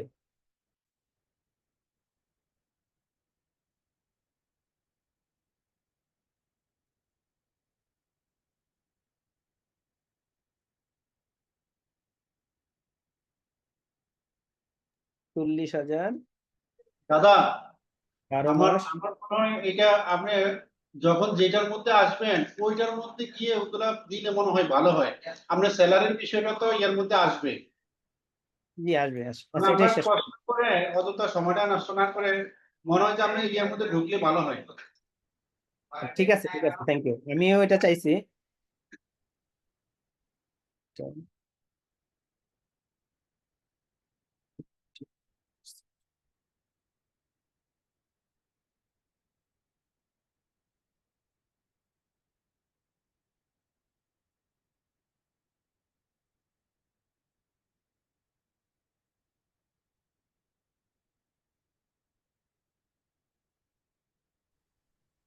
এই দেখেন, মানে সে ট্যাক্সেস স্ল্যাবে পড়ে না। আমরা যদি গত বছর পর্যন্ত চিন্তা করি, যদি তার 50% বেসিক হয়, যদি তার 60% বেসিক হইতো, তাহলে কিন্তু সে ট্যাক্সেস স্ল্যাবে পড়ে যায় 3,52,000। বুঝছেন, এই হইলো একটু মারপেস। আশা করি ক্লিয়ার। জি জি, বুঝতে পেরেছি। Thank you. আবার একটু ছোট রিকোয়েস্ট রইলো, আমরা টপিকস অনুযায়ী প্রশ্ন করব, আমাদের অনেক সেশন আছে, করতে পারি। এরপরে যদি মনে হয় যে আপনারা করতে পারেন নাই, এটা আপনার জরুরি, আপনারা আমাকে হোয়াটসঅ্যাপে নক দিন, আমি সলিউশন দিয়ে দেবো।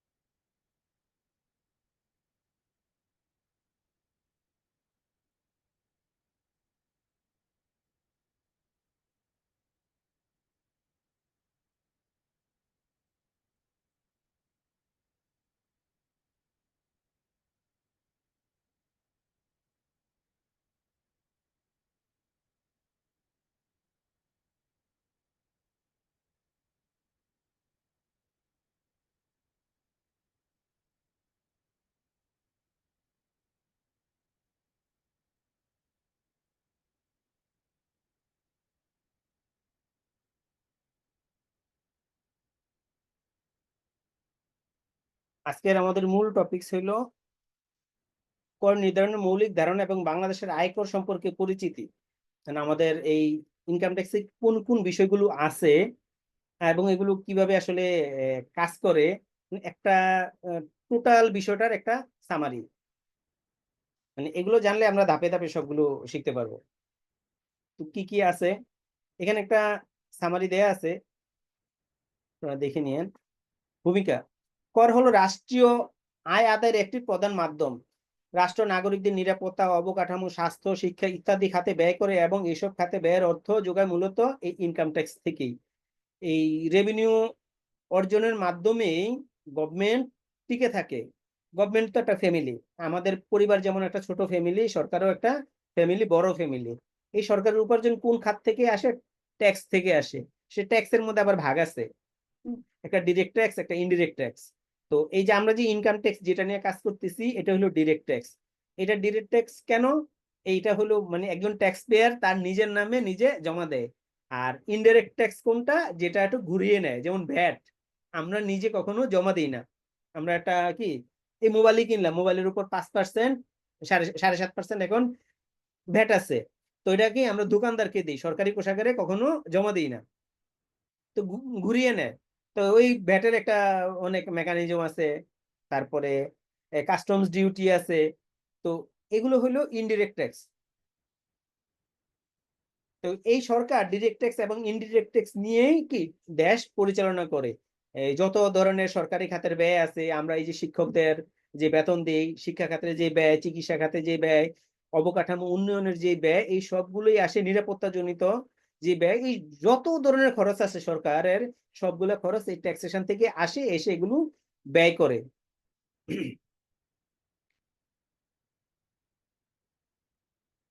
বাংলাদেশে কর ব্যবস্থার ইতিহাস, বেসিক্যালি ইনকাম ট্যাক্স এর আগে তো ব্রিটিশরা যখন শাসন করছে, পাকিস্তানিরা যখন শাসন করছে, তারা আসলে এই কর ব্যবস্থাটা একরকম রেখেছে।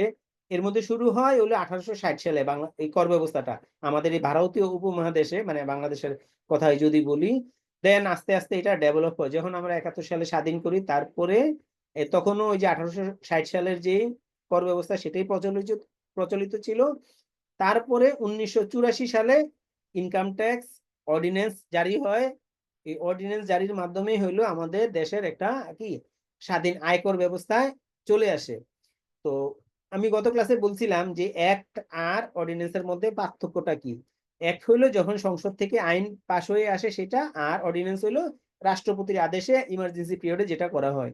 ওই 84 সালেও তখন যথাসম্ভব এরশাদের আমলে এটা করা হয়েছিল, আমি যদি ভুল না বলি। আর 2023 সালে এসে ওইটা একটা আয়কর আইন হিসেবে গঠন হয়। করের শ্রেণীবিন্যাস করে দুই প্রকার, প্রত্যক্ষ কর আর পরোক্ষ কর। প্রত্যক্ষ করের মধ্যে কি আছে? আয়কর আছে, গিফট ট্যাক্স আছে, ভূমি উন্নয়ন কর আছে, ভ্রমণ কর আছে, রেজিস্ট্রেশন ফি আছে। এগুলো সবগুলো কি প্রতিষ্ঠানের নিজের নামে জমা দেওয়া হয়। আর পরোক্ষ করের মধ্যে ভ্যাট, আমদানি শুল্ক, সম্পূরক শুল্ক, আবগারি শুল্ক, এগুলো পরোক্ষ কর। এখানে উদাহরণ দেওয়া আছে, আপনারা একটু দেখে নিন। বাংলাদেশের কর কাঠামো, করের শ্রেণীবিন্যাস ওই দুইটাই, ইনডিরেক্ট ট্যাক্স আর ডিরেক্ট ট্যাক্স। এই যে আপনার বছরে 7 লাখ টাকা এবং কর হিসাবে 30,000 টাকা আসছে, এই কর আপনার নিজেকে দিতে হবে, অন্য কারোর উপরে চাপানো যাবে না, এই জন্য এটা ডিরেক্ট ট্যাক্স। আর ইনডিরেক্ট ট্যাক্স হলে অন্যের উপর চাপানো যায়। ধরেন আমি একটা এই যে প্রোডাক্ট কিনলাম, ভ্যাটটা কোনোভাবে দিলাম না, সে মূসক চালান কেটে দিল, বাট আমি তাকে ভ্যাট দিলাম না, সে কিন্তু এটা থেকে মাপ পাবে না। হ্যাঁ, তার নিজের পকেট থেকে হইলেও এটা দিতে হবে, এটাকে বলে চাপানো। এই যে পরিচিত লোক, হ্যাঁ, তো সে পুরোপুরি কমপ্লায়েন্স মেনটেন করে, তার কাছে আমি এই মোবাইলটাই আনলাম। তো আনার পরে এই তাকে কি 1,000 টাকা আমি দিলাম না যে বন্ধু তোকে আমি ভ্যাট দিব না, কিন্তু সে কিন্তু মাপ পাবে না। তাহলে কি এই 1,000 টাকা আমি কি তার উপর চাপাই দিতে পারছি, কিন্তু ইনকাম ট্যাক্স কিন্তু আমি চাপাইতে পারবো না। আমার ট্যাক্স কম্পিউটেশন গুলো যেটা আসবে সেটা আমাকে দিতেই হবে।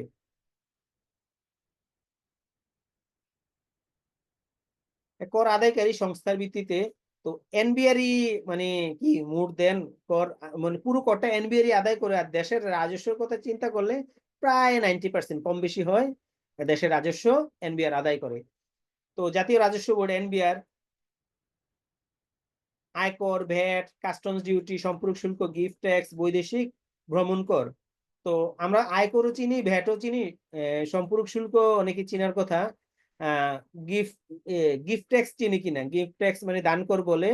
এটা হলো যখন আমরা দান করি, ওই কিছু সুবিধা আছে, এর বাইরে গেলেই আমাকে কি দান কর দিয়ে তারপরে হলো আমার এই খরচটা আহ চূড়ান্ত করতে হবে, হালাল করতে হবে, বা এই ডিসক্লোজ করতে হবে। যদি আমি দান কর না দেই তাহলে ওই খরচ আমাকে কি ডিসঅ্যালাউ করে দিবে, অনুমোদন দিবে না। এই দান করো ইনকাম ট্যাক্সেরই একটা পার্ট, ওইটাও এই ডিসিটির কাছেই, ইনকাম ট্যাক্সের যে অফিসার তার কাছেই এই দান করে রিটার্ন সাবমিট করতে হয়, দান কর দিতে হয়। আর বৈদেশিক ভ্রমণ কর হলো বিদেশে যাওয়ার সময় একটা ট্যাক্স দিতে হয়, ওই ট্যাক্সটা বৈদেশিক ভ্রমণ কর। নন এনবিআর, যেটা হলো এনবিআর কালেক্ট করে না, যে রাজস্বটা ভূমি রাজস্ব, আমরা জায়গা জমি যখন রেজিস্ট্রেশন করি তখন একটা রাজস্ব নেয়, সেটা stamp duty, non judicial stamp, যে 100 টাকার স্টাম্প, 50 টাকার স্টাম্প, 10 টাকার স্টাম্প, হ্যাঁ, ওই স্টাম্পগুলো, ওই স্টাম্প বিক্রি করেও গভর্নমেন্ট মানে ভালো একটা রেভিনিউ হয়। তারপরে রেজিস্ট্রেশন ফি, বিভিন্ন রেজিস্ট্রেশন ফি আছে, যেমন আইআরসিএস এর লাইসেন্স করি, এটা রেজিস্ট্রেশন ফি দিতে হয়। আমরা এই যে গাড়ির যে লাইসেন্স করি সেখানেও একটা রেজিস্ট্রেশন ফি দিতে হয়, ট্রেড লাইসেন্সের ফি দিতে হয়, ওগুলা। মাদক দ্রব্য থেকেও একটা ইনকাম হয়, সেটাও একই, এটা একটা শুল্ক, হ্যাঁ? আমদানি পর্যায়ে দেয়া হয়, দেশেও দেয়া হয়। উৎসভিত্তিক শ্রেণীবিন্যাস, বাংলাদেশের কর ব্যবস্থায় নিচে 3টি মৌলিক ভিত্তিতে ভাগ করা হয়। আয় ও লাভের উপর, যেমন আয়কর দেয়া হয় কি আমার প্রতিষ্ঠানের ক্ষেত্রে প্রফিটের উপর, আমার পার্সোনাল ক্ষেত্রে আয়ের উপর। সম্পত্তি ও মূলধনী হস্তান্তরের উপর, যখন আমি সম্পত্তি হস্তান্তর করি, এই যে বললাম দান করি, দান করতে গেলে কি গিফট ট্যাক্স দিতে হয়, দান কর। তারপরে মাদক শুল্ক, ভূমি রাজস্ব, স্টাম্প শুল্ক, এগুলো সম্পত্তি সংক্রান্ত। তারপর পণ্য ও সেবার উপর দিতে হয় ভ্যাট, বেসিক্যালি ভ্যাট, সম্পূরক শুল্ক। ইম্পোর্ট করে যখন আনি তখন দিতে হয় আমদানি শুল্ক, কাস্টমস ডিউটি। গাড়ির জন্য সড়ক ও জনপথে আমরা দিই, গাড়ি থাকলে তখন হইলো রোড ট্যাক্স দিতে হয়। কর প্রশাসন, জাতীয় রাজস্ব বোর্ড হলো বাংলাদেশের মূল কর প্রশাসন। এনবিআর দেশের মোট আয়ের 85% এই কালেক্ট করে। ওটা কখনো একটু কম বেশি হয়, তো 90% অনেক সময় হয়, একটু কম হয়, 87, 88 ভেরিয়েশন হয়। তো কমে না, দিন দিন যত সরকারের রেভিনিউর ভার সব এনবিআর কে দিতে হয়। আর এনবিআর এখন হুমকির স্বরূপ, মানে ইয়েটা ন্যাশনাল রেভিনিউ বোর্ডটা, এটা হয়তো দুইটা ভাগ হয়ে যাবে যা মনে হচ্ছে। সংকীর্ণ কর ভিত্তি, আসলে যে পরিমাণ লক্ষ্য বাংলাদেশ উন্নত করার জন্য দরকার কি রাজস্ব, তো রাজস্ব ওই পরিমাণ আসলে কালেক্ট হচ্ছে না। প্রত্যেকবারই বাজেটের একটা পরিবর্তন হচ্ছে, কেন ওই পরিমাণ লক্ষ্যমাত্রা অর্জন হচ্ছে না। এটার মূল কারণ কি? মূল কয়েকটা কারণ এখানে আছে। বাংলাদেশের কর ভিত্তি এখনো সংকীর্ণ। দেশের প্রায় 60% মানুষ কৃষিখাতে নিয়োজিত, কিন্তু কৃষিখাত থেকে আসে জিডিপির মাত্র 20%। হ্যাঁ, কৃষিখাত থেকে যে রেভিনিউ হয় ওটা আসলে ট্যাক্সের পরিমাণটা খুব কম হয়। এই খাতে প্রায় কোনো আয়কর ধার্য হয় না বললেই চলে। ফলে কর রাজস্ব বৃদ্ধি থেকে কি একটি বড় প্রতিবন্ধকতা তৈরি হয়। তো রাজস্ব যত বৃদ্ধি পাবে দেশ তত উন্নত হবে। আয়কর আইনের উৎস এবং চর্চা, বাংলাদেশে আয়কর ব্যবস্থা গঠিত হয়েছে বিভিন্ন আইনি উৎস ও চর্চার ভিত্তিতে। এই উৎসগুলো আয়কর আইন প্রণয়ন, প্রয়োগ, ব্যাখ্যা এবং বাস্তবায়নে গুরুত্বপূর্ণ ভূমিকা পালন করে। আইন প্রণয়ন করে, এই আইনগুলো সবগুলোই প্রণয়ন করে এনবিআর। তে বিভিন্ন নাম আছে, যেমন বর্তমানে যে ইনকাম ট্যাক্স আইনটা আছে সেটা হলো ইনকাম ট্যাক্স অ্যাক্ট 2023, মানে আয়কর আইন 2023 বাংলায় বললে। তো আগের যে আইনটা ছিল আর বর্তমান যে আইনটা, দুইটার মধ্যে পার্থক্য বেসিক্যালি আগেরটা হলো ইংরেজিতে ছিল, আর এখনকারটা হলো বাংলা। তো আইনের ভাষা বাংলা ভাষা কিন্তু অনেক পেঁচানো হয়, ইংরেজি ভাষা বোঝাটা কিন্তু সহজ। তাও ভ্যাটের আইনটা আগেও বাংলা ছিল, এখনো বাংলা। এখনো অনেকগুলো আইন আছে যেগুলো ইংরেজিতে।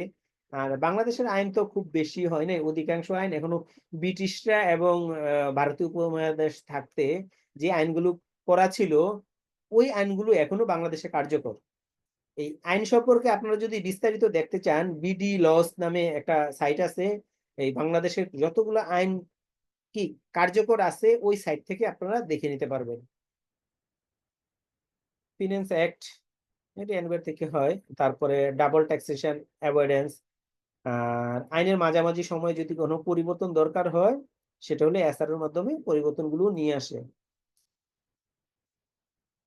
বিভিন্ন মামলার রায়, অনেক সময় হয় যে কোনো একটা নির্দিষ্ট কেসে আইনে অস্পষ্টতা আছে, তখন বিভিন্ন সময় এই এই টপিকস গুলো নিয়ে এই মানে স্পেসিফিক ওই হেড গুলো নিয়েই মামলা হয়েছে, এবং মামলার রায় যেগুলো হয়েছে তখন যখন এই কনফ্লিক্ট দেখা দেয় যে আইনি স্পষ্টতা নাই, তখন ওইগুলো প্রিভিয়াস হিস্ট্রিতে গিয়ে ওই মামলার রায়গুলো বের করে।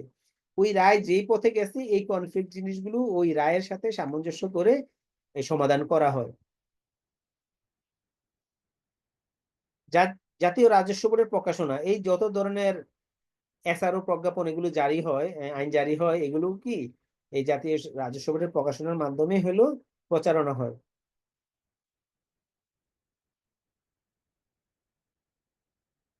এনবিআর এগুলো প্রকাশ করে, সিম্পল জিনিস।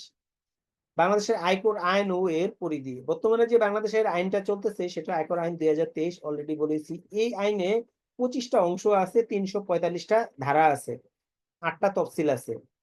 এগুলোর মধ্যে আবার ভাগ আছে, এই 345টা ধারার মধ্যে অনেক ভেরিয়েশন আছে, আবার উপধারাও আছে। এই তফসিলের মধ্যে অনেকগুলো পার্ট আছে, বিধিমালা আছে। বিধিমালা পরে হয়েছে, এই আইন যখন হয়েছে তখন হয় নাই, এটা আস্তে আস্তে পরে আপডেট হয়েছে। তো এই যে এসআরও গুলো আছে, এসআরও গুলো এখনো বেশ কিছু আগের মানে 1984 সালের আইনের আঙ্গিকে যে এসআরও গুলো করা ছিল, এখনো বেশ কিছু এসআরও কার্যকর আছে। এই রিসেন্টলি দেখবেন যে মে মাসে এসে অনেকগুলো এসআরও এরকম কি বাতিল করছে। তো যেগুলো বাতিল করা হয়েছে ওগুলো বাতিল হবে, বাকিগুলো এখনো কার্যকর। আর আছে দান কর আইন 1990। এই দান কর আইনটাও এই ডিসিটির কাছেই দেয়া আছে ক্ষমতা, উনি অ্যাসেসমেন্ট করে, উনি হলো ট্যাক্স কম্পিটিশন করে, উনি রিটার্ন সাবমিট গ্রহণ করে। সেই সাথে প্রতি বছর আইনের যে পরিবর্তন হয় তা ফাইন্যান্স অ্যাক্টের মাধ্যমে হয়, যদি এবার কি হয়েছে ফাইন্যান্স অর্ডিন্যান্সের মাধ্যমে আপডেট হয়েছে, যেহেতু সংবিধান নাই। এবং আইনের পরিবর্তনের ইস্যুতে যাতে সর্বসাধারণ আরো সহজে বুঝতে পারে তার জন্য কি নির্দেশিকা দিয়ে থাকে। ওই নির্দেশিকার মধ্যে আছে একটা আয়কর পরিপত্র, একটা আছে আয়কর নির্দেশিকা। আয়কর নির্দেশিকা basically income tax, personal income tax return নিয়েই আছে, আর বেসিক জিনিসগুলো আছে। এই সব মিলিয়ে আমাদের কি ইনকাম ট্যাক্স পরিপালন করতে হয়, এই বিষয়গুলোই আমাদের থাকবে মূলত। আমরা যা শিখবো এগুলোর আঙ্গিকেই শিখবো, এর বাইরে আমাদের যেতে হবে না। এই আইনের সাথে সম্পৃক্ত যে সকল আইন এবং সহকারী নথি রয়েছে তা হলো আয়কর আইন 2023, আয়কর বিধিমালা 2023, ফিনান্স অর্ডিন্যান্স 2025, আয়কর পরিপত্র এখনো 2024 আছে, 25-এরটা বের হইতে হইতে অগাস্ট মাস চলে যাবে। তারপরে আয়কর নির্দেশিকা, এটাও 2025-এ আসবে, এখনো আসে নাই। তারপর তফসিল আছে, এসআরও আছে, দান কর আইন আছে। এই সবগুলোই আগে এখানে বলা হয়েছে, আর একটু স্পেসিফিক ভাবে এখানে দেয়া হয়েছে। আয়কর আইন কি? তার আয়কর আইন হলো, পরিপত্রটা মনে হয় আজকে বের হয়েছে, তাই পরিপত্রটা। জি স্যার, কে বললো? আজকে আমাদের রুমে তো দিয়ে গেল 24-25-এর। কি বলেন? লুকি একটু দেখি, যেহেতু বলছেন এটা একটা গুরুত্বপূর্ণ।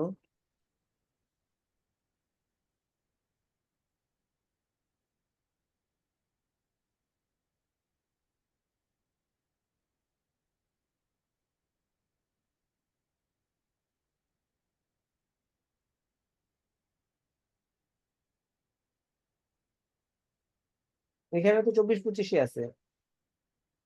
আমাকে দিয়েন তো, কি হার্ড কপি দিয়েছে না সফট কপি দিয়েছে?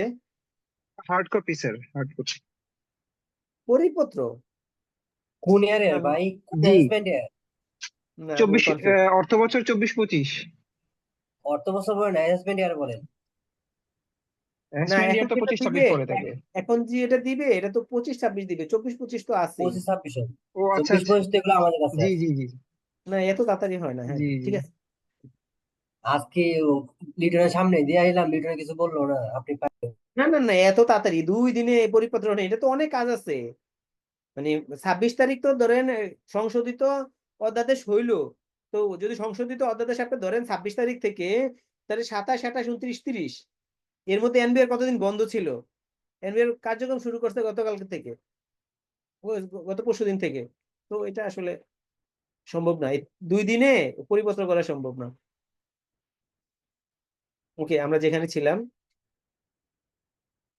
আয়কর আইন হলো বাংলাদেশের সরকার প্রণীত একটি আইন যা দেশের আয়কর নীতিমালা এবং কর আদায়ের প্রক্রিয়া নির্ধারণ করে।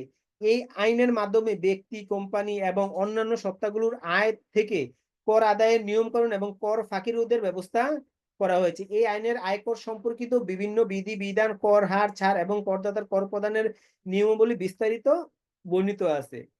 মানে একটা মানুষের বা একটা প্রতিষ্ঠানের, মানে যদি এক কথায় বলি ব্যক্তির আবার সংজ্ঞা আছে। ব্যক্তির কর কিভাবে নির্ধারণ হবে, ফাঁকি ঝুঁকি কিভাবে বন্ধ হবে, ব্যক্তি কি সুবিধা পাবে, ব্যক্তির কি অসুবিধা, মোটামুটি সবই এই আইনের মধ্যে তুলে ধরছে। এই 345টা ধারা, সেই সাথে আরো কি আছে আছে বিধিমালা আছে, তফসিল আছে, এসআরও আছে, সবগুলো কম্বিনেশনেই কিন্তু আয়কর আইন। বিধিমালাও একটা অংশ, আইনের একটা অংশ। তারপর ফিনান্স অ্যাক্ট, এগুলো আইনের অংশ। সেদিন একজন জিজ্ঞেস করছিল যে অর্থ বিল কি আর হলো অ্যাক্ট কি। তো যখন এটা বাজেট প্রস্তাবনা করে সেটা হলো বিল, আর যখন আইন পাশ হয়ে যায় এই বাজেটের মাধ্যমে ওইটা হলো অ্যাক্ট। তো একটা বছরের মধ্যে যদি মনে করে যে সরকার যে কিছু জিনিস পরিবর্তন দরকার, ওই পরিবর্তনগুলো না হইলে সমস্যা ফেস করতে হচ্ছে জনগণকে, ব্যবসায়ীদেরকে বা সরকারকে। এই তখন হইলো কি এই অ্যাক্টের মাধ্যমে পরিবর্তনগুলো নিয়ে আসে বা অর্ডিন্যান্সের মাধ্যমে পরিবর্তনগুলো নিয়ে আসে। এরপরে হলো ওই আইনে অ্যাড করে দেয়। পরিপত্র বললাম যে এটা একটা কি নির্দেশিকা, যে আরো বিস্তারিত ভাবে থাকে, এবং যে জিনিসগুলো ওই আইনের বইতে থাকে না, যে 345টা ধারার মধ্যে থাকে না, ওইগুলো কি এই পরিপত্রের মধ্যে থাকে, আরো ক্লিয়ার ভাবে দেয়া থাকে। নির্দেশিকাটা হইলো পার্সোনাল ইনকাম ট্যাক্স রিটার্ন সাবমিটের জন্য বেসিক জিনিসগুলো এবং বেশ কিছু এক্সাম্পল রিটার্ন প্রস্তুত করার জন্য। তো আপনারা যখন রিটার্ন সাবমিট করবেন এটা প্রচুর ভাবে প্র্যাকটিস করতে পারেন। এটা পার্সোনাল ট্যাক্স রিটার্নের জন্য অনেক বেশি গুরুত্বপূর্ণ। এই টুকটাক ভুল থাকে, বাট মেজর ভুল না। গত বছরটাতে প্রথমে একটু ভুল বেশি ছিল, পরে এটা আবার কারেকশন হয়েছে, কারেকশনেও তাও তিনটা মনে ভুল আছে এই রিটার্নে। দানকর আইন কি? দানকর আইন হলো একটি আইন যা ব্যক্তিগত এবং প্রাতিষ্ঠানিক দানের উপর আরোপ করা হয়। সাধারণত কেউ যদি দান বা উপহার হিসেবে সম্পদ প্রদান করে, তাহলে সেই সম্পদের মূল্য অনুযায়ী একটা নির্দিষ্ট পরিমাণ কর দিতে হয়। আবার কিছু কিছু ক্ষেত্র আছে যেখানে কর ছাড় আছে। এই আইনটি মূলত কর ফাঁকি রোধে, আর্থিক লেনদেনের স্বচ্ছতা নিশ্চিত করে এবং রাজস্ব সংগ্রহের জন্য প্রণীত হয়েছে। যদি এই দানকর আইন না থাকতো, মানুষ ইচ্ছা মতো গিফট দিয়া তার অ্যাসেট কমায় লাইতো, ইনকাম কমায় ফেলতো। অ্যাসেট কমায় ফেললে সার চার্জটা আর পাইতো না। তফসিল কি? তফসিল হলো একটি আনুষঙ্গিক তালিকা বা পরিশিষ্ট যা আইন বা আইনি নথির একটি অংশ হিসেবে যুক্ত থাকে। তফসিলের মাধ্যমে আইনের মূল অংশে উল্লিখিত বিষয়গুলো বিস্তারিত তথ্য, নির্দিষ্ট নিয়ম বা শর্তাবলী ব্যাখ্যা করা হয়। এটি একটি আইনের সহায়ক নথি হিসেবে কাজ করে এবং আইনের প্রয়োগ বা বাস্তবায়নে সহজ করে। কাস্টমস আইনে বলে আমরা ফার্স্ট শিডিউল চিনি না, প্রথম তফসিল, ওই তফসিলে বিস্তারিত আছে কোন এইচএস কোডে কত টাকা ডিউটি, স্পেসিফিক। আর এখানেও আমাদের এই যেমন ডেপ্রিসিয়েশন ক্যালকুলেশন করতে গেলে কোন প্রসেসে ডেপ্রিসিয়েশন ক্যালকুলেশন করব এবং কত পার্সেন্টেজ হবে তা উল্লেখ করা আছে। বিভিন্ন সার দেয়া আছে, সারগুলো একবার স্পেসিফিক করে করে ওই তফসিলে বর্ণনা করা আছে। ওই ব্যাটের ক্ষেত্রেও ওই প্রথম তফসিল হলো অব্যাহতি দেয়া, দ্বিতীয় তফসিল সম্পূরক শুল্ক, কোন কোন সেবা বা পণ্যের উপর হার কত হবে, তৃতীয় তফসিলে রিডিউসিং রেট, ব্যাটের যে কর হারগুলো কম কম ওইখানে উল্লেখ আছে। এই প্রত্যেকটা তফসিল এগুলো স্পেসিফিক করা আছে। এছাড়াও হলো কি একটা স্ট্যাটিউটরি রেগুলেটরি অর্ডার। এখানে ওই যে আইনের মাঝামাঝি সময়ে যখন কোনো পরিবর্তন প্রয়োজন পড়ে সরকারের দেশের স্বার্থে, তখন এই এসআর এর মাধ্যমে সেটা সেই পরিবর্তনটা নিয়ে আসে।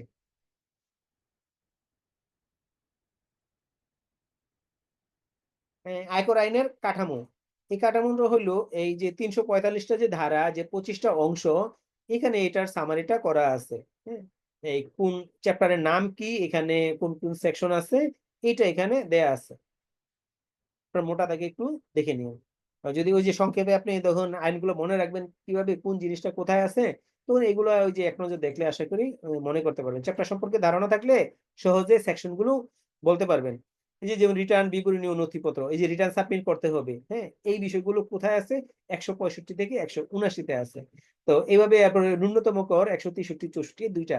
এই 163 তো খুবই গুরুত্বপূর্ণ, খুব খুব খুব গুরুত্বপূর্ণ।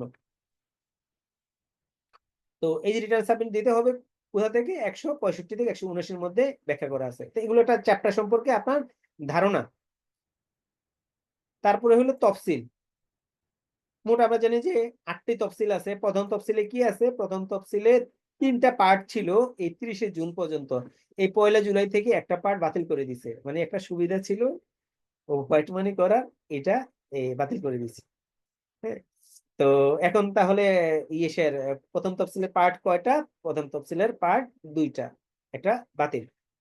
দ্বিতীয় তফসিলের পার্ট 3টা, তৃতীয় তফসিলের পার্ট 2টা, চতুর্থ তফসিলের একটাই, পঞ্চম তফসিলের 2টা, ষষ্ঠ তফসিলের 4টা ছিল, একটা বাদ দিয়ে দিয়েছে, এখন 3টা, সপ্তমে একটাই, আর অষ্টমে 2টা। তো এগুলো আমাদের সবগুলোই কাজে লাগবে এই যখন আমরা ওই যে আইনে মধ্যে প্রবেশ করব। আয়করের উদ্দেশ্য ও গুরুত্ব। উদ্দেশ্য কি, কেন আয়কর নেয় সরকার? হ্যাঁ, এটা গুরুত্ব কি? তো আমরা অলরেডি বুঝতে পারছি যে সরকার যদি রেভিনিউ জেনারেট না করে দেশ চালাতে পারবে না, এবং মানুষের মধ্যে এই আর্থিক যেই একটা উঁচু নিচু ভেদাভেদ আছে, ওই ভেদাভেদ কমানোর জন্য এটা ধর্মীয় ভাবে তো একটা দৃষ্টিকোণ আছে আপনাদের ধর্ম অনুযায়ী যে জাকাত দেয়া, ওইটা যেমন একটা কি ফারাক কমায় ও উঁচু নিচু ভেদাভেদ কমায়। আর এই আয়করটাও সেম, ভ্যাট কিন্তু তা না। আয়কর হলো যার যত আয় বেশি তার তত ট্যাক্স বেশি। গত বছর পর্যন্ত, গত 24শে জুন পর্যন্ত সর্বোচ্চ হার ছিল 25%। এবার আমরা যারা রিটার্ন সাবমিট করব, যে 24-25 ইনকাম ইয়ারের, এখানে কিন্তু একটা স্ল্যাব বাড়াইছে, 6টা থেকে 7টা করছে, ওখানে স্ল্যাব হয়েছে সর্বোচ্চ 30% পর্যন্ত। তা আপনার যদি ইনকাম 100 টাকা থাকে, লাস্ট পর্যায়ে এসে 36 লাখ কত ওটা ক্রস করলে তখন কিন্তু 30% স্ল্যাবে পড়ে যাবে। তার মানে যার যত ইনকাম বেশি তার কিন্তু ট্যাক্স তত বেশি। কেন? এই অসামঞ্জস্যতা দূর করার জন্য একটা উদ্দেশ্য। আরেকটা উদ্দেশ্য হলো দেশের কি রেভিনিউ অর্জন করার জন্য। আর একটু এই যে রাজস্ব সংগ্রহ, আয়ের পূর্ণ বন্টন, হ্যাঁ, সঞ্চয় বৃদ্ধি। এই সঞ্চয় বৃদ্ধি করা কি, ওই যে ইনভেস্টমেন্ট একটা সুবিধা দিছে, ইনভেস্টমেন্ট সুবিধা দেয়াতে মানুষ কি সঞ্চয় উদ্বুদ্ধ হয়। এই ডিপিএস করলে 1,20,000 টাকা পর্যন্ত তাই সে রেয়াতি সুবিধা পাবে। তারপরে মূলধন কোম্পানিগুলো বিভিন্ন সুবিধা দিছে, তুমি এই এরিয়াতে বা এই ইন্ডাস্ট্রি করলে তুমি এই সুবিধা পাবা, ডেপ্রিসিয়েশন সুবিধা পাবা, তুমি ট্যাক্সের সুবিধা পাবা, ট্যাক্সের পার্সেন্টেজ কমবে, এরকম বেশ কিছু সুবিধা আছে। যে ট্যাক্স হলিডে সুবিধা, মূল্য হ্রাস ভাতা, ডেপ্রিসিয়েশনের সুবিধা, হ্যাঁ, বিনিয়োগ সুবিধা, তারপরে পর কোনো ধরনের ট্যাক্সের ইনসেন্টিভও দিয়ে থাকে, এরকম সুবিধা। তারপরে কি অর্থনৈতিক উন্নয়ন, তা তো অবশ্যই, যদি রেভিনিউ না দেয় আমাদের অর্থনৈতিক উন্নয়ন কিভাবে হবে? আর একজন মানুষ ব্যক্তিগত ভাবে যখন ডেভেলপ করে, সেও কি অবকাঠামোগত উন্নয়নে সহযোগিতা করে। যে মসজিদ করে, স্কুল করে, মাদ্রাসা করে, অনেকে ব্যক্তিগত ভাবেই এই জিনিসগুলো করে থাকে। বাংলাদেশের অর্থনৈতিক উন্নয়নে আয়করের ভূমিকা, এটা তো মানে কি অসম্ভব ভূমিকা। অর্থনৈতিক ভাবে যদি আয়কর সুবিধা না দেয়, তাহলে দেশেরও রেভিনিউ জেনারেট হবে না, আর কি অর্থনৈতিক ভাবে উন্নত হবে না। আর যার যত আয় বেশি, যত ইনকাম জেনারেট হয়, এটা একটা সার্কেল। হ্যাঁ, আমার যদি আজকে ইনকাম বেশি হয়, আমি কি রিক্সাতে না চড়ে একটা গাড়িতে চড়বো। আমি বাজার করতে গেলে একটু কি ভালো বাজার করব। হ্যাঁ, তখন দামও জিজ্ঞেস করবো না, আমার ইনকাম বেশি, আমি খরচ বেশি করব, এটাই স্বাভাবিক। তা আমার ইনকাম বেশি হলে আমি যেমন খরচ বেশি করব, তো খরচটা কি আরেকজনের উপর যায় বর্তাইছে, তো সেও কি তারও ইনকাম বাড়ছে, তো সেও খরচ করছে, এইভাবে একটা সার্কেল চলে। তো এই আয়করটা কিভাবে ভূমিকা রাখে? একটা হলো কর অবকাশ প্রকল্পে ভূমিকা রাখে, মানে ট্যাক্সের বিভিন্ন সুবিধা দেয়।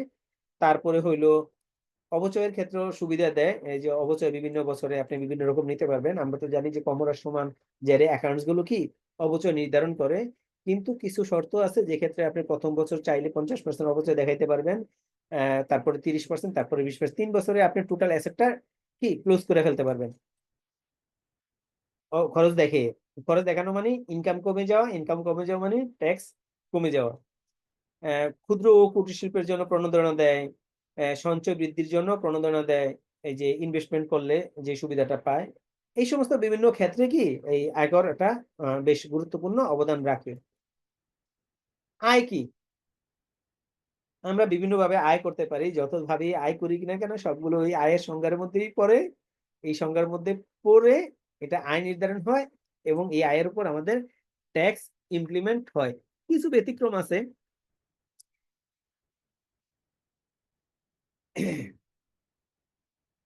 এই যে আমি যখন গিফট পাই ওইটা শর্ত সাপেক্ষে আয় হয়, শর্ত সাপেক্ষে আয় হয় না। যদি আমাকে আমার বাবা 5 লাখ টাকা দেয় দান করে, ওইটা আমার আয় হিসেবে গণ্য হবে না। মানে এই আয় হিসেবে গণ্য হওয়া মানে ট্যাক্সের মধ্যে পড়ে যাওয়া। তো এগুলো কিছু ব্যতিক্রম আছে, কিন্তু অন্য কোনো ভাবে যদি আমি আয় করি সেগুলো মোটামুটি কি হয়, আমার ইনকাম হিসেবে ট্রিট হয়। মূলধনী আয় ও রাজস্ব আয়। আয় দুই ধরনের, একটা হলো মূলধনী আয়, একটা হলো রাজস্ব আয়। মূলধনী আয় কি? মূলধনী আয় হলো এককালীন প্রাপ্তি যা মূলধনী সম্পদ বিক্রয়ের মাধ্যমে অর্জিত হয় এবং যা ব্যবসায়িক নিয়মিত কার্যক্রমের অংশ নয়। কি হতে পারে? আমার একটা প্রতিষ্ঠান আছে, আমার একটা মেশিন আছে, মেশিনটা বিক্রি করে দিলাম, ঠিক আছে, পুরাতন হয়ে গেছে, নতুন মেশিন কিনবো। এই যে মেশিনে বিক্রির মাধ্যমে যদি আমার কোনো প্রফিট হয়, এটা ব্যবসায়িক আয় নয়, এটা কি? মূলধনী আয়। মূলধনী অ্যাসেট বিক্রি করে আয় করলাম। আমার জমি বিক্রি করে দিলাম, ফ্ল্যাট বিক্রি করে দিলাম, এগুলো মূলধনী আয়। এগুলো কি সবসময় ট্রানজেকশন হয় না। রাজস্ব আয়। রাজস্ব আয় হলো ব্যবসায়ী বা পেশার নিয়মিত কার্যক্রম থেকে ধারাবাহিকভাবে অর্জিত আয়। আপনারা যেখানে চাকরি করেন ওই যে আয়টা, এটা রাজস্ব আয়। এই যে আমার যে পেশা আপনাদেরকে শিখাচ্ছি, এখান থেকে রেভিনিউ নিচ্ছি, এটা কি আমার রাজস্ব আয়।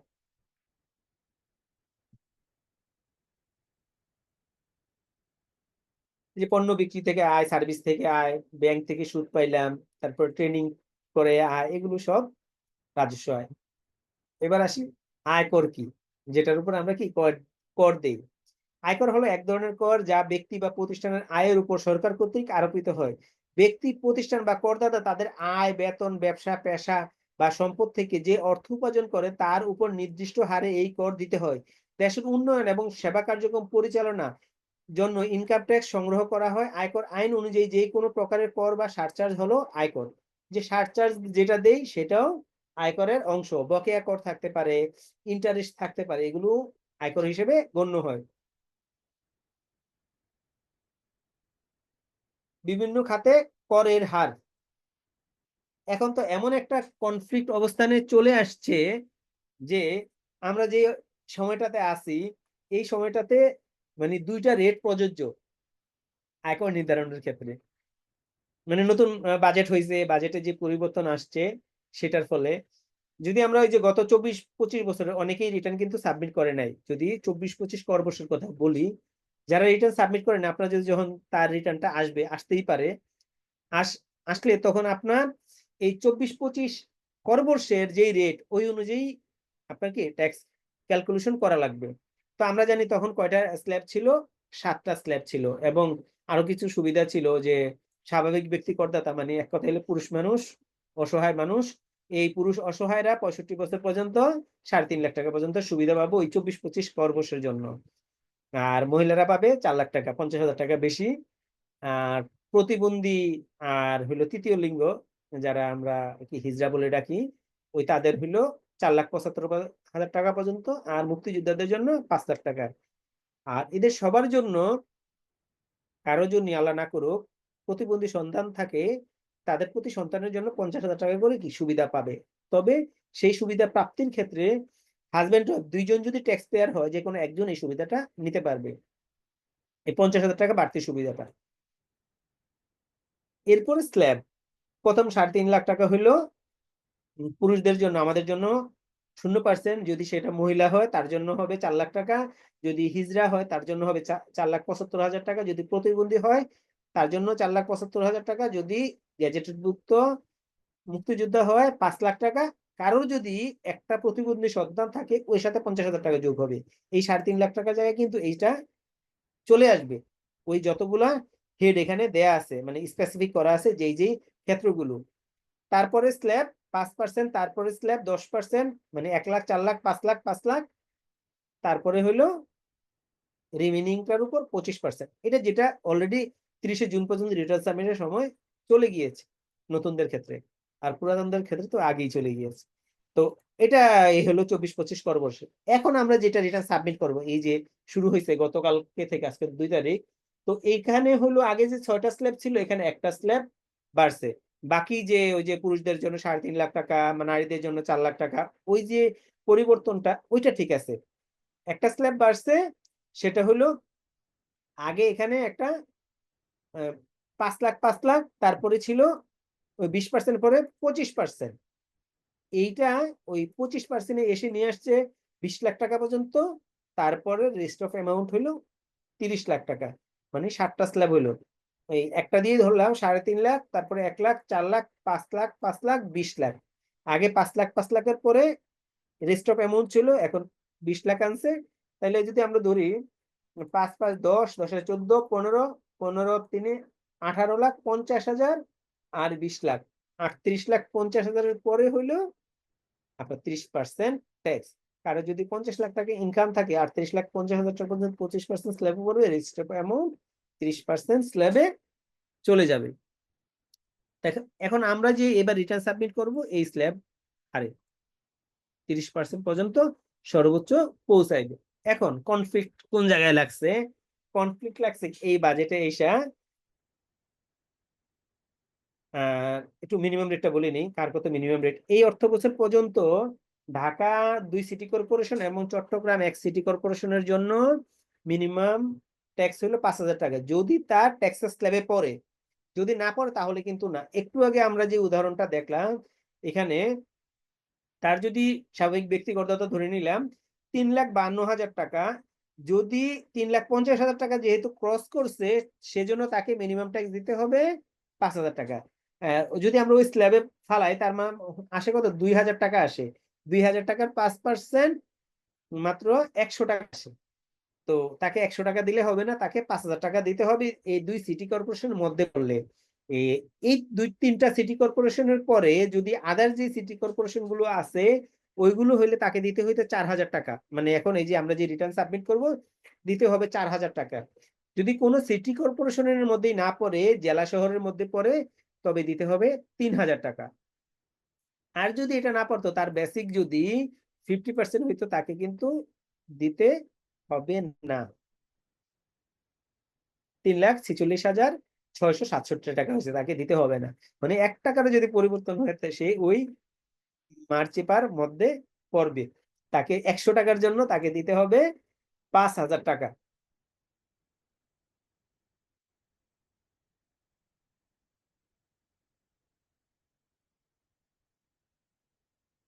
এটা গেল মিনিমাম ট্যাক্স। এই মিনিমাম ট্যাক্স অনেকে ভাবে যে তার ট্যাক্স রিটার্ন সাবমিট করলেই মিনিমাম ট্যাক্স দিতে হবে, তা না। যখন কি ট্যাক্সের স্ল্যাবের মধ্যে পড়বে, যখন ওই যে ন্যূনতম ইনকাম ট্যাক্সেবল ইনকামের মধ্যে পড়বে, তখন ওই যে 2,000 টাকা পড়লো, এই 2,000 টাকার জন্য তাকে মিনিমাম ট্যাক্স 3,000, 4,000, 5,000 এলাকা ভিত্তিক যেটা হয় সেটা তাকে দিতে হবে, তা না হলে দিতে হবে না। তারপর ব্যক্তিগত করদাতা, ওই একই জিনিস। এটা হলো এই রানিং অর্থ বছরের জন্য 26-27 অর্থ বছরের জন্য, সরি, 25-26 অর্থ বছরের জন্য, 26-27 কর বছরের জন্য। এখন আমরা এই পরিবর্তনটার ফলে কি করতে হবে? এখন থেকে আমরা যাদের কি স্যালারি দিব, যারা প্রতিষ্ঠানে কর্মরত, তারা কিন্তু ট্যাক্স কম্পিউটেশন করার জন্য, সোর্স ট্যাক্স কাটার জন্য এই 3,75,000 ধরে এবং 5% যে স্ল্যাব ছিল একটা, সেটা উঠিয়ে দিছে। হ্যাঁ, এটা বাদ দিয়ে এই রেট অনুযায়ী, এই ইনকাম অনুযায়ী, এই স্ল্যাব অনুযায়ী ট্যাক্স কম্পিউটেশন করে তার ট্যাক্স কাটতে হবে। তাহলে একই সময়ে 2টা রেট কিন্তু প্রযোজ্য। একটা হলো রিটার্ন সাবমিটের জন্য প্রযোজ্য, আর একটা হলো কি আয়কর কর্তনের জন্য প্রযোজ্য। তো এখানে 25,000 টাকা যে বাড়ছে, এই সবগুলা ক্ষেত্রেই কিন্তু 25,000 টাকা বাড়াইছে। আগে যেমন মহিলাদের জন্য ছিল 4 লাখ টাকা, এখন হয়েছে সেটা 4,25,000 টাকা মহিলা এবং 65 বছরের ঊর্ধ্বে পুরুষের জন্য। এবং যেটা ছিল তৃতীয় লিঙ্গ এবং প্রতিবন্ধী, তাদের 4,75,000 ছিল, এটা হলো 5 লাখ। মুক্তিযোদ্ধার যা ছিল হলো 5 লাখ, ওটা হচ্ছে 5,25,000। তবে এখানে একটু শব্দ অ্যাড করছে। হ্যাঁ, আগে শুধু মুক্তিযুদ্ধ ছিল এবং দিয়ে গ্যাজেটেড ভুক্ত জুলাই গণ অভ্যুত্থান 2024-এ আহত জুলাই যোদ্ধা, এইটা অ্যাড করছে।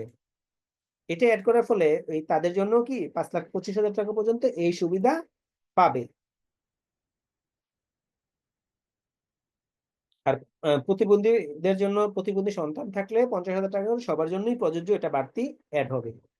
তো ট্যাক্স কম্পিটিশন দেখেন চেঞ্জ হয়ে গেলে, একটা অর্থ বছরে রিটার্ন দিতে গেলেই একরকম, ট্যাক্স কাটতে গেলেই আরেক রকম। এটা ওই যে ভুল হওয়ার একটা সীমিত হইলেও কিন্তু একটু সুযোগ আছে। যারা কাজ করেন অবশ্যই সচেতনভাবে কাজ করেন। করদাতার অবস্থান ভেদে ন্যূনতম কর আগে ছিল 3 সিটি কর্পোরেশনের জন্য 5,000 টাকা, অন্যান্য সিটি কর্পোরেশনের জন্য 4,000 টাকা, আদার এরিয়ার জন্য সিটি কর্পোরেশনের বাইরে যে এরিয়া আছে তার জন্য 3,000 টাকা। এখন আর এই শব্দই নাই, সবার জন্য এই বৈষম্য বাদ, সবার জন্য ন্যূনতম কর 5,000 টাকা। কখন থেকে কার্যকর? অবশ্যই এই 1 জুলাই 2025 থেকে। হ্যাঁ, আমরা যেটা রিটার্ন দিব ওইটার জন্য না, 1 জুলাই 2025 থেকে এটা কার্যকর। আর এই সময় এসে যারা নতুন রিটার্ন সাবমিট করবে প্রথমবার, ট্যাক্স না আসলেও তাদেরকে মিনিমাম ট্যাক্স দিতে হবে 1,000 টাকা, যেটা আগে ছিল না। গত বছরে আলোচনা হয়েছিল এই ইনকাম ট্যাক্স আইনটা যখন গত বছর 30-এ শুরু হয়, ন্যূনতম কর দিতে হবে 2,000 টাকা, সবার জন্য বাধ্যতামূলক। হ্যাঁ, নতুন করদাতা হোক পুরাতন হোক, মানে জিরো রিটার্নার থাকবে না, এরকম একটা কথা ছিল। কিন্তু এটা নিয়ে অনেকেই ডিমোটিভেটেড হয়েছে। পরে বাজেট প্রস্তাবনায় ছিল, কিন্তু ফাইনালি এটা যখন গ্যাজেট হয়েছে, অ্যাক্ট হয়েছে, তখন এটা বাদ দিয়ে দিয়েছে। তারপরে কোম্পানির কর হার, কোম্পানি পাবলিক লিমিটেড যাদের পেইড আপ ক্যাপিটাল আমজনতার কাছে মানে শেয়ার বাজারে দিছে তাদের জন্য 22%, তবে শর্ত সাপেক্ষে 20%। সেই শর্তটা ছিল 36 লক্ষ টাকা পর্যন্ত তারা ক্যাশ খরচ করতে পারবে, এর বেশি ক্যাশ খরচ করতে পারবে না, এবং কোনো একটা সিঙ্গেল ট্রানজেকশনে 5 লাখ টাকার বেশি ক্যাশ ট্রানজেকশন করতে পারবে না। তো এরকম এই যে স্টার দেয়া নিচে কিছু ওই কারণটা দেয়া আছে। হ্যাঁ, এই কারণটা দেয়া আছে। আর এটা পাবলিক লিমিটেডের ক্ষেত্রে। আর নন পাবলিক লিমিটেডের ক্ষেত্রে এই 25%, 1% কোম্পানির ক্ষেত্রে 20%। আমরা অনেকে জানি কিনা 1% কোম্পানি কি? আগে আমাদের ওই যে কোম্পানি ছিল দুই টাইপের আর কি, একটা হলো পাবলিক লিমিটেড কোম্পানি, একটা প্রাইভেট লিমিটেড কোম্পানি।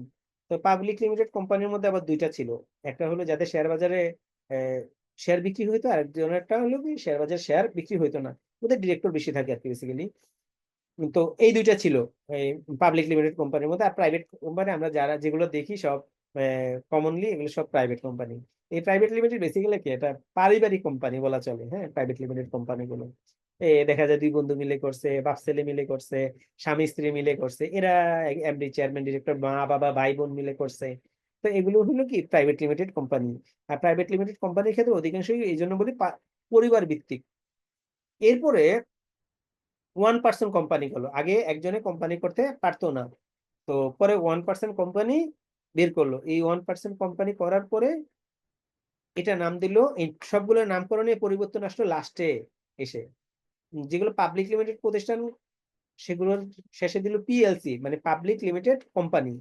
তারপরে দিল প্রাইভেট লিমিটেড কোম্পানি, এলটিডি। এটা আগেরটাই রাখছে, আগে যেমন সবারই লিমিটেড লেখা থাকতো, এর আগে ছিল পাবলিক লিমিটেডের ক্ষেত্রে লিখতে হইলো অনেক আগে এলটিডি, প্রাইভেট লিমিটেডের ক্ষেত্রে লিখতো প্রাইভেট লিমিটেড মানে পিবিটি এলটিডি। আর এবার যে পরিবর্তন আসলো, পাবলিক লিমিটেডের ক্ষেত্রে আসলো পিএলসি, প্রাইভেট লিমিটেডের ক্ষেত্রে আসলো শুধু এলটিডি লিমিটেড, আর 1% কোম্পানির ক্ষেত্রে আসলো ওপিসি। তো এগুলো পার্থক্য হলো বেসিক্যালি 1% ক্ষেত্রে পেইড আপ ক্যাপিটালটা অনেক বেশি দেখাইতে হয়, সম্ভবত 20 লাখ না 25 লাখ আমি ভুলে গেছি, ওইটা দিয়ে আর কি ব্যবসা শুরু করতে হয়। তো এটার ক্ষেত্রে আবার কি নমিনি দিতে হয় এই 1% কোম্পানির ক্ষেত্রে, কারণ তার তো সে যদি নিহত হয় এই প্রতিষ্ঠান কে চালাবে। আর প্রাইভেট লিমিটেডের তো একটা নির্দিষ্ট নিয়ম কানুন আছে। এটার ক্ষেত্রে এইটার একটু প্রতিবন্ধকতা ছিল, যেটা সেই জায়গায় নমিনি দিয়ে যাবে সেই কোম্পানির মালিক হবে। তো তাদের জন্য একটা সুবিধা ছিল 20%, আর কমপ্লায়েন্স মেনটেন করলে 22.5%। আর নন পাবলিক লিমিটেড কোম্পানি যেগুলো private limited company, compliance maintain করলে 25%, আর না মেনটেন করলে 27.5%। তারপরে এরকম অনেকগুলো আছে যেগুলো দেয়া আছে, ব্যাংকের বিভিন্ন রেট, তারপরে যে মোবাইল ফোন কোম্পানির ভিন্ন রেট, বিড়ি সিগারেট কোম্পানির ভিন্ন রেট, এগুলো দেয়া আছে। এখন যে দেখে দিন, ব্যক্তি সংঘ ক্ষেত্রে 27.5%। এর বাইরে কিছু আছে ট্রাস্ট, তহবিল, ব্যক্তি সংঘ সমিতি, বেসরকারি বিশ্ববিদ্যালয়, এই তাদের জন্য পার্থক্য আছে। ইউনিভার্সিটি, মেডিকেল কলেজ এদের জন্য 15%। তবে 2.5% সারচার্জ দিতে হবে, কিছু শর্ত আছে। শর্তটা কি, তাদের কিছু কি এই প্রতিবন্ধী টাইপের প্রতিবন্ধীদের কিছু সুবিধা দিলে, এডমিশন করাইলে এই সারচার্জ দিতে হবে না, না হলে দিতে হবে। এখানে লেখা আছে দেশের আইন অনুযায়ী প্রতিবন্ধী ব্যক্তিদের জন্য যথাযথ ব্যবস্থা না নেওয়া হলে যে কোনো স্কুল, কলেজ, বিশ্ববিদ্যালয় ইত্যাদি অর্জিত আয়ের 7.5% এই 2.5% সারচার্জ দিতে হবে। তো এটা অধিকাংশ দিতে হয়, কারণ ওই সুবিধা না দিলে তো দিতে হবে, আর যারা সুবিধা দেয় তাদেরকে দিতে হয় না। সমবায় সমিতির জন্য ফ্ল্যাট 20%, আর রিকগনাইজড প্রভিডেন্ট ফান্ডের জন্য 15%। এটা কিন্তু এই 30শে জুন 2025 পর্যন্ত, এরপরে কিন্তু আবার পরিবর্তন আসছে। তো আমরা এবার যে রিটার্ন সাবমিট করব, সেই রিটার্ন সাবমিট করা পর্যন্ত আমরা এই আইনটাই ফলো করব। এরপরে এই যে পরিবর্তন, যে 26-27 পরবর্ষের জন্য এই পরিবর্তনগুলো আসছে। ওই যেমন পাবলিক লিমিটেডটা একই রাখছে, বলছে তখন বলছে এই এখানে ছিল যে কমপ্লায়েন্স মেনটেন রেগুলার ট্যাক্স ফি হলো 20%, কমপ্লায়েন্স মেনটেন না করলে 25%। আর এখানে বলছে যে সরি 22.5%, এখানে 22.5%ই যদি কমপ্লায়েন্স মেনটেন করে তবে 20%, একটু ঘুরাইয়া কথা বলছে। আর প্রাইভেট লিমিটেডের ক্ষেত্রে আগে যেমন কমপ্লায়েন্স মেনটেন করলে 2.5% সুবিধা পাইতো, এখন আর সেটা পাবে না, এখন ফ্ল্যাট করে দিছে 27.5%। তো এরকম এগুলো একটু আমরা যখন ওই যে কাজ করবো, ট্যাক্স কম্পিটিশন করবো, তখন একটু দেখে নিব না, এগুলো মোটা দাগে আপনারা একটু দেখে নিয়েন যে লভ্যাংশ কখন কত দিব ওই প্রতিষ্ঠানগুলোর জন্য, ডিভিডেন্ড দেয় লিমিটেড কোম্পানিগুলো, এই ডিভিডেন্ড।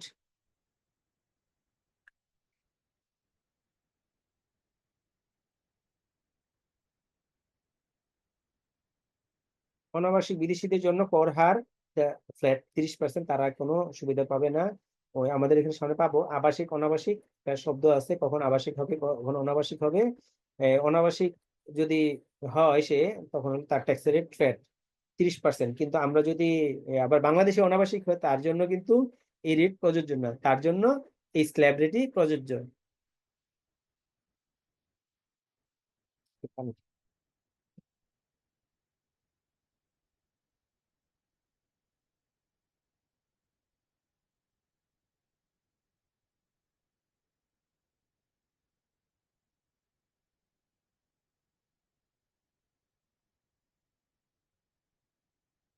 এইটুকু এইটুকু আলোচনা করে আপনাদের কোনো প্রশ্ন আছে কিনা এই টপিকস এর উপর? যদি স্পেসিফিক যেগুলো আলোচনা করলাম এগুলো নিয়ে সামনে আরো আছে,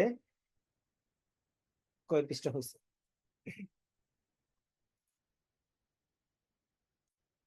26 পৃষ্ঠা হয়েছে। তো এর মধ্যে যদি প্রশ্ন থাকে দুই একজন করতে পারেন, না হলে আমি প্রসিড করি, পুরোটা শেষ করে দিই। পুরোটা শেষ করে প্রশ্ন নিব,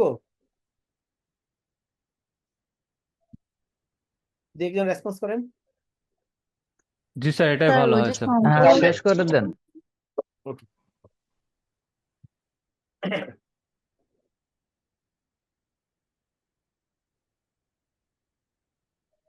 আবাসিক ব্যক্তি করদাতার জন্য বললাম মূলধনী লাভের উপর কর হার।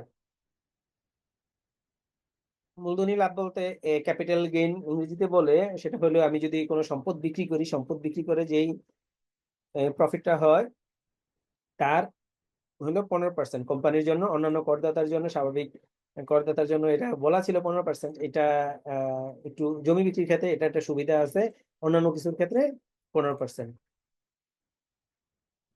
আর বিক্রয়ের মাধ্যমে মূলধনী লাভ যদি হয় ওই ধরেন শেয়ার বিক্রি করে, যে লাভটা হয় সেটাও মূলধনী লাভ আসবে। আর সেটা একটা এক্সাম্পশন সুবিধা আছে 50 লাখ টাকা পর্যন্ত।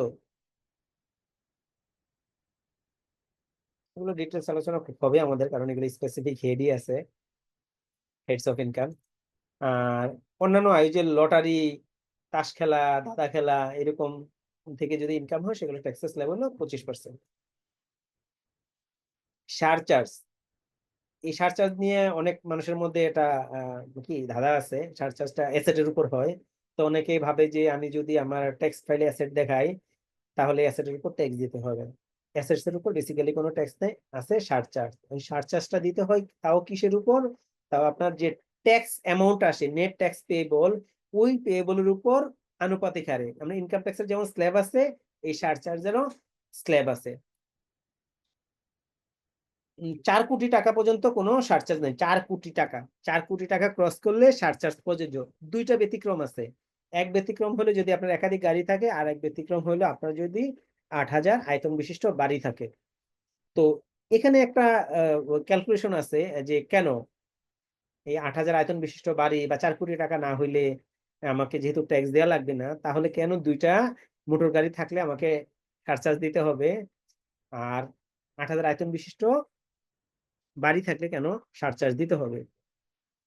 তো ট্যাক্স অথরিটির মানে এই জিনিস কাজ করছে যে দুইটা গাড়ি চালাতে পারে, মানে গাড়ি বলতে মোটর গাড়ি, কিন্তু মোটর সাইকেল না, হ্যাঁ, মোটর গাড়ি মানে প্রাইভেট কার, হাইস, নোহা এগুলো। তো যার দুইটা গাড়ি চালাতে পারে তো সে সারচার্জ কেন দিতে পারে না। ধরেন একটা প্রাইভেট কার কম দামি আছে, বেশি দামি আছে, এই যে কি পাজেরো নিল, একটা পাজেরোর দাম ধরেন 1.5 কোটি টাকা, 2 কোটি টাকা, 3 কোটি টাকাও আছে। তো সে 3 কোটি টাকা নিল, সে ধরেন এটা লোনে নিল। তো লোন যখন নিবে তার নেট অ্যাসেট কিন্তু কমে যায়। তো এই নেট অ্যাসেট মানে নেট পরিসম্পদ, যে কোনো লোনের ফলে নেট অ্যাসেট কমে যায়, গ্রস অ্যাসেট দেখা যায় বেশি থাকে।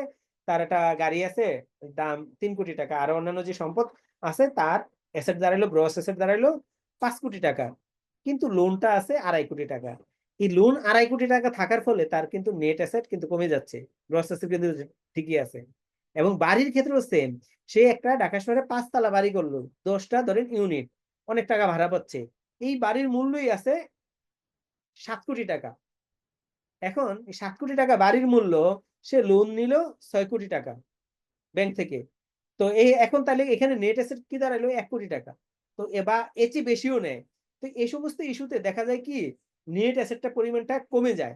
এই জন্য এই দুইটা ক্ষেত্রে স্পেসিফিক, এই দুইটা ক্ষেত্রে বলছে তার গ্রস অ্যাসেট তো আছে, সে তো সুবিধা পাচ্ছে, তা সে সারচার্জ দেওয়ার জন্য ক্যাপাবল, তাহলে সে কেন দিবে না। তো এই জন্য এই দুইটা অপশন অ্যাড করা হয়েছে।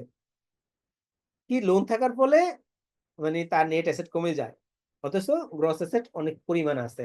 এই জন্য এই দুইটা ব্যতিক্রম অ্যাড করছে। অন্যান্য গুলোর ক্ষেত্রে সেম, 4 কোটি টাকা ক্রস করলে প্রথম স্ল্যাবের 10%, তারপরে 4 কোটি 1 টাকা থেকে 10 কোটি পর্যন্ত, তারপর 10 কোটি 1 টাকা থেকে 20 কোটি পর্যন্ত 20%, 20 কোটি 1 টাকা থেকে 50 কোটি পর্যন্ত 30%, এরপরে যার যত অ্যাসেট আছে তার হলো 35%। তবে মনে রাখতে হবে এই 35% কিন্তু তার কি নেট যে ট্যাক্স আসে তার উপর। হ্যাঁ, কারণ যদি নেট ট্যাক্স ধরেন যেহেতু বড় ফাইল, 2 লাখ টাকার ট্যাক্স, নেট ট্যাক্স, তা 2 লাখ টাকার যদি তার নেট ট্যাক্স আসে, যদি সে এই স্ল্যাবে পড়ে, তাহলে 20,000 টাকা তাকে সারচার্জ দিতে হবে। সারচার্জ জমা হবে কিভাবে, একবারে ইনকাম ট্যাক্সের মতো, ইনকাম ট্যাক্স যেমন এই চালান করা হয় সারচার্জও এই চালান করা হবে। এবং এই সারচার্জটা আপনার যদি অ্যাডভান্স ট্যাক্স বেশি দেওয়া থাকে তার সাথে অ্যাডজাস্ট করা যাবে না। এই মোটর গাড়ি বলতে কি বোঝাচ্ছে দেখেন, মোটর গাড়ি বলতে bus, mini bus, coaster, prime mover, truck, lorry, তারপরে tank lorry, pickup van, human hauler, autorickshaw, motorcycle ব্যতীত অন্যান্য। তার মানে ওই যে প্রাইভেট কার, তারপরে জিপ, মাইক্রোবাস, হাইস, এগুলোই পরে আর কি, এইগুলো বাদ দিলে। একটা উদাহরণ দিয়ে দিছি, এই যে যেটা বললাম যে 2 লাখ টাকা আসলে তার ট্যাক্স সারচার্জ কত আসবে, এটা দেয়া আছে, আপনারা একটু দেখে নিন। পরিবেশ সারচার্জ, পরিবেশ সারচার্জ দেয় এলো তাও গাড়ির উপর, হ্যাঁ, এই প্রাইভেট কারের উপর। তো কত থেকে কত সিসি পর্যন্ত হইলে কত টাকা হবে, 1500 থেকে এই 1500 সিসি পর্যন্ত 25,000 টাকা, 1500 থেকে 2,000 পর্যন্ত 50,000 টাকা, এইভাবে হলো তার এই সারচার্জটা দিতে হয়। এই সারচার্জটা, এটা কিন্তু আবার একটা অ্যাডভান্স ট্যাক্সও আছে। হ্যাঁ, এটা হলো পরিবেশ সারচার্জ, এটা হলো একজন ট্যাক্স পেয়ারের এটা খরচ। আবার গাড়ির ক্ষেত্রে একটা অ্যাডভান্স ট্যাক্স নেয়, ওই অ্যাডভান্স ট্যাক্সটা ওইটা খরচ না, ওইটা তার অ্যাডভান্স ট্যাক্স হিসেবে ট্রিট হবে।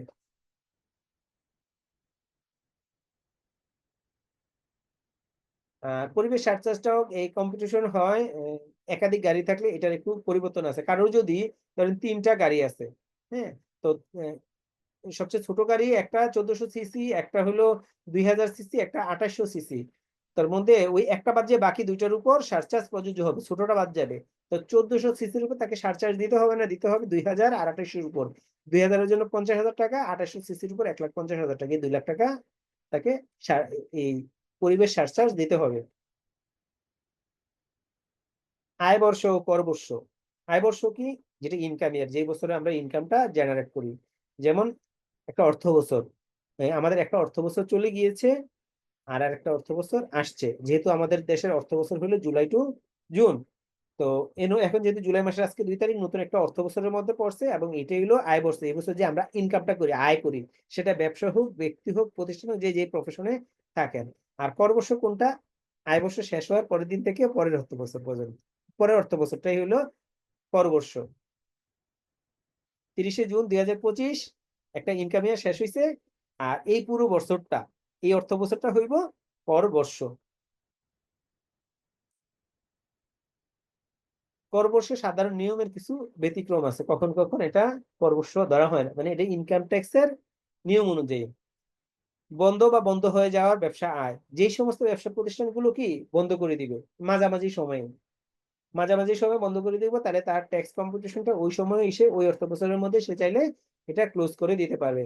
বাংলাদেশ ত্যাগকারী কোনো ব্যক্তি, আমি একবার চলে যাব, মানে দেশের বাইরে চলে যাব, তাহলে আমার এই বছর এই সময় পর্যন্ত 6 মাস থাকলাম, বা 3 মাস থাকলাম, বা 8 মাস থাকলাম, 7 মাস থাকলাম, যেই সময় পর্যন্ত থাকবো ওই সময় পর্যন্তই ট্যাক্স কম্পিটিশন করে ওই সময়ের মধ্যেই আমি ফাইনালি ওই কর বর্ষ ক্যালকুলেশন করে আমি রিটার্ন সাবমিট করে যাবো। এগুলো হলো ব্যতিক্রম, তার জন্য ওইটাই কর বর্ষ।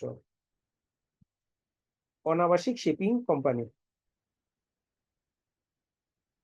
কোন অনাবাসিক শিপিং কোম্পানি যদি বাংলাদেশে কোনো প্রতিনিধি না থাকে, তাহলে বাংলাদেশে তাদের অর্জিত আয় যেই বছরে আয় হয়েছে সেই বছরে করযোগ্য আয় হবে।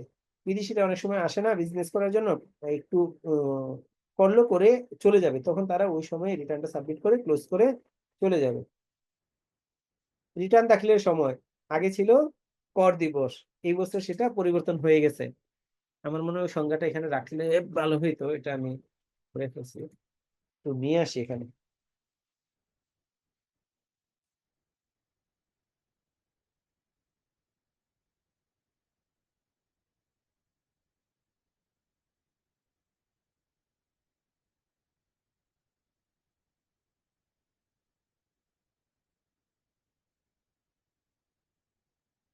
ওই যে আমি নিজেও কনফিউজড হয়ে যাইতেছি যে ওই যে কোনটা থাকবে কোনটা থাকবে না, কোনটা দিব কোনটা দিব না। তো এটা ছিল, আমি এবার মানে ভুলে বাদ দিয়ে দিয়েছিলাম।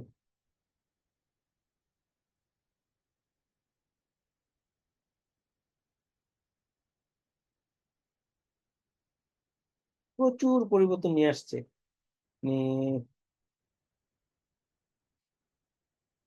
কারেকশন করতে করতে অবস্থা খারাপ।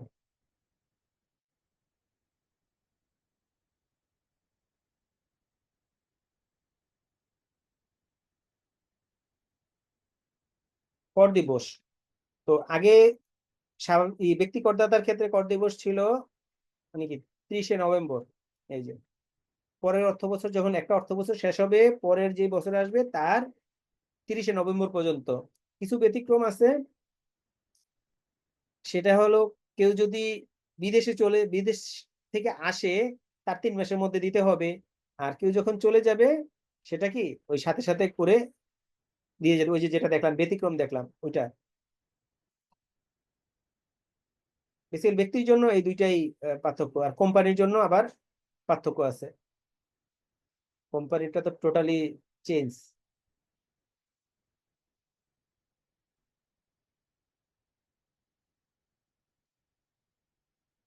কোম্পানিটা তো অনেক পরিবর্তন আসছে। আগে ছিল কোম্পানির ক্ষেত্রে আয় বর্ষ সমাপ্তির মানে সপ্তম মাসে 15তম দিন, জুলাই 30শে জুন যখন শেষ হতো কোম্পানির জন্য, জানুয়ারির 15 তারিখের মধ্যে রিটার্ন সাবমিট করতে হতো।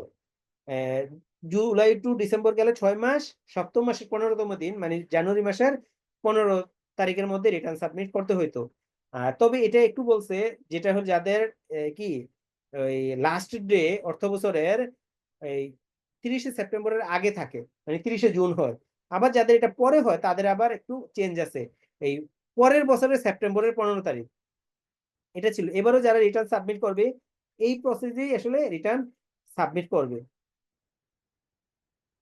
আর আগামী বছর থেকে যেটা হবে সেটা হলো তারপরে।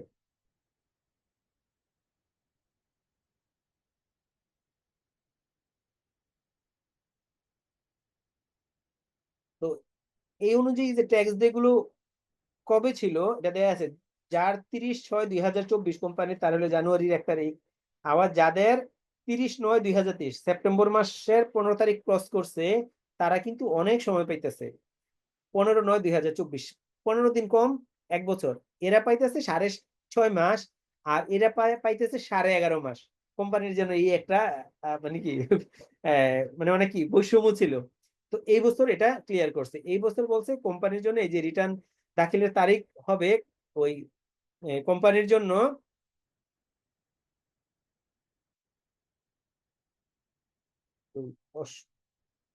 আয় বর্ষের পরবর্তী 30 জুন নবম মাসের 15তম দিন। স্বাভাবিক ব্যক্তি অবিভক্ত হিন্দু পরিবারের ক্ষেত্রে পরবর্তী নভেম্বর মাসে 30 দিন, এটা একই আছে, এটা পরিবর্তন, শুধু কোম্পানিটা পরিবর্তন হয়েছে। এই যে স্বাভাবিক ব্যক্তি ও হিন্দু অবিভক্ত পরিবার ব্যতীত অন্যান্য করদাতার ক্ষেত্রে আয় বর্ষ সমাপ্তির পরবর্তী নভেম্বর মাসের 15তম দিন। তার মানে তারা 8.5 মাস সময় পাচ্ছে, মানে যেটাই হোক। এরা যেমন 11.5 মাস পাচ্ছে, এখন আর 11.5 মাস পাবে না, এরও 18.5 মাস পাবে, এরও 18.5 এই 8 মাস পাবে একই সমান। তাদের যদি 30 সেপ্টেম্বর হয় এটার সাথে 8 মাস 15 দিন যোগ হয়ে এই কর দিবসটা হবে। আবাসিক ও অনাবাসিক করদাতা ও করের প্রভাব। আবাসিক করদাতাকে কোনো ব্যক্তি নিচের শর্তগুলোর যে কোনো একটি পূরণ করলে তিনি আবাসিক হিসেবে বিবেচিত হবেন। সে যদি 183 দিন থাকে অথবা লাস্ট বিগত 4 বছরে যদি 365 দিন এবং চলতি বছরের 90 দিন থাকে তবে সে আবাসিক করদাতা হিসেবে ট্রিট হবে। এখানে একটা উদাহরণ দিয়েছে মিস্টার রহমান 2023-24 কর বছরে বাংলাদেশে 200 দিন ছিল, তো কনফিউজ হয়ে গেল। তো সে যদি ওই বছরে এসে 183 দিন থাকে অথবা প্রিভিয়াস 4 বছরে 365 দিন এই রানিং বছরের 90 দিন সহ, তখন সে আবাসিক করদাতা হিসেবে গণ্য হবে।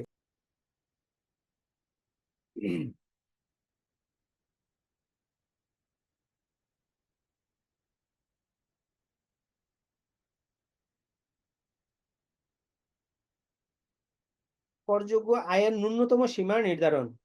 আইন অনুযায়ী কোনো আবাসিক বা অনাবাসিক বাংলাদেশি মোট আয় যদি 3.5 লাখ টাকার বেশি হয় তাহলে তিনি কর পরিশোধ করতে বাধ্য থাকবেন। তবে কিছু বিশেষ ক্ষেত্র, ওই যে এই পরিস্থিতিগুলো ছাড়া যদি তাদের বেশি হয় তখন কি আর এটা হবে না। যদি একজন মুক্তিযোদ্ধা 4,90,000 টাকা পায় তখন তাকে ট্যাক্স দিতে হবে না, ন্যূনতম সীমার মধ্যে পড়বে না। এই ন্যূনতম সীমা নির্ধারণ এইটা দেখিয়ে দিচ্ছে যেটা আমরা আগে দেখেছিলাম। করের হার একই, বিনিয়োগের উপর করের রেট এটাও পাবো আমরা সামনে। কর দায়বদ্ধতা, কখন কখন কর দিতে হবে।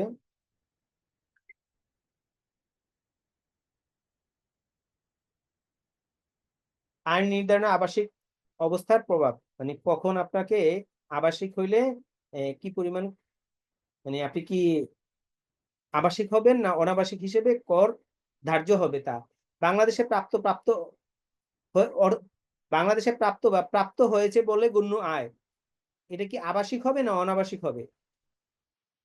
এটা করযোগ্য আয় হবে না করযোগ্য হবে না, মানে অকরযোগ্য হবে। তো বাংলাদেশে উদ্বুদ্ধ বা অর্জিত অথবা উদ্বুদ্ধ বা অর্জিত হয়েছে বলে গণ্য আয়, দুইটাই করযোগ্য, এটাও করযোগ্য এটাও করযোগ্য। ব্যতিক্রম আছে এখানে, বাংলাদেশের বাইরে উদ্বুদ্ধ বা অর্জিত আয় করযোগ্য বা করযোগ্য নয়, অনাবাসিক হলে করযোগ্য নয়। এটা আমি উদাহরণ দিয়ে বলি।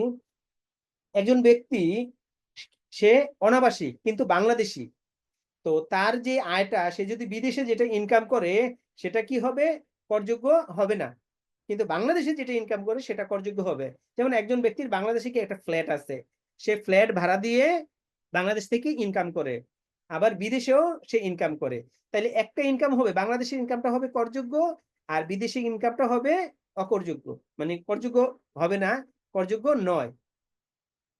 এই যে বাংলাদেশে বাইরে উদ্বুদ্ধ অর্জিত আয়। আয়কর রিটার্ন কি? আয়কর রিটার্নটা হলো একটা ডিক্লারেশন ফর্ম, যেখানে আপনি একটা অর্থ বছরে কি পরিমাণ আয় করছেন, কি পরিমাণ ব্যয় করছেন, কি পরিমাণ বিনিয়োগ করছেন এবং আপনার আয় ব্যয়ের পার্থক্য সহ কি পরিমাণ আপনার অ্যাসেট বাড়ছে, আগের কি অ্যাসেট ছিল, এই বছরে কি অ্যাসেট অ্যাড হইছে, এটার একটা বিবরণী মাত্র, মানে একটা ডিক্লারেশন। এই ডিক্লারেশন না দিলে কি হয়? এই ডিক্লারেশন না দিলে আমরা বিভিন্ন সময় বিভিন্ন সুবিধা থেকে বঞ্চিত হই এবং আমাদের আর্থিক দণ্ড হয়।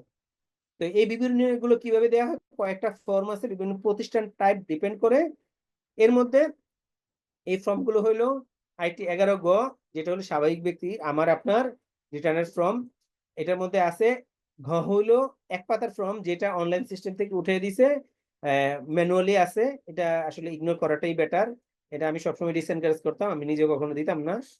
মানে এটা এক পাতা রিটার্ন ফিল আপ করতে যায় আপনাকে 4 পাতা ওয়ার্কিংস করতে হইতো, সামারি দিতে হইতো, সামারির ব্যাকগ্রাউন্ড তো আপনার কাছে তা রাখতে হইতো, তা না হলে আপনি ব্যাখ্যা দিতে পারবেন না, আবার সে আপনাকে মাসুল গুনতে হবে। সেই জন্য এটা মানে কোনো ভালো কিছু না।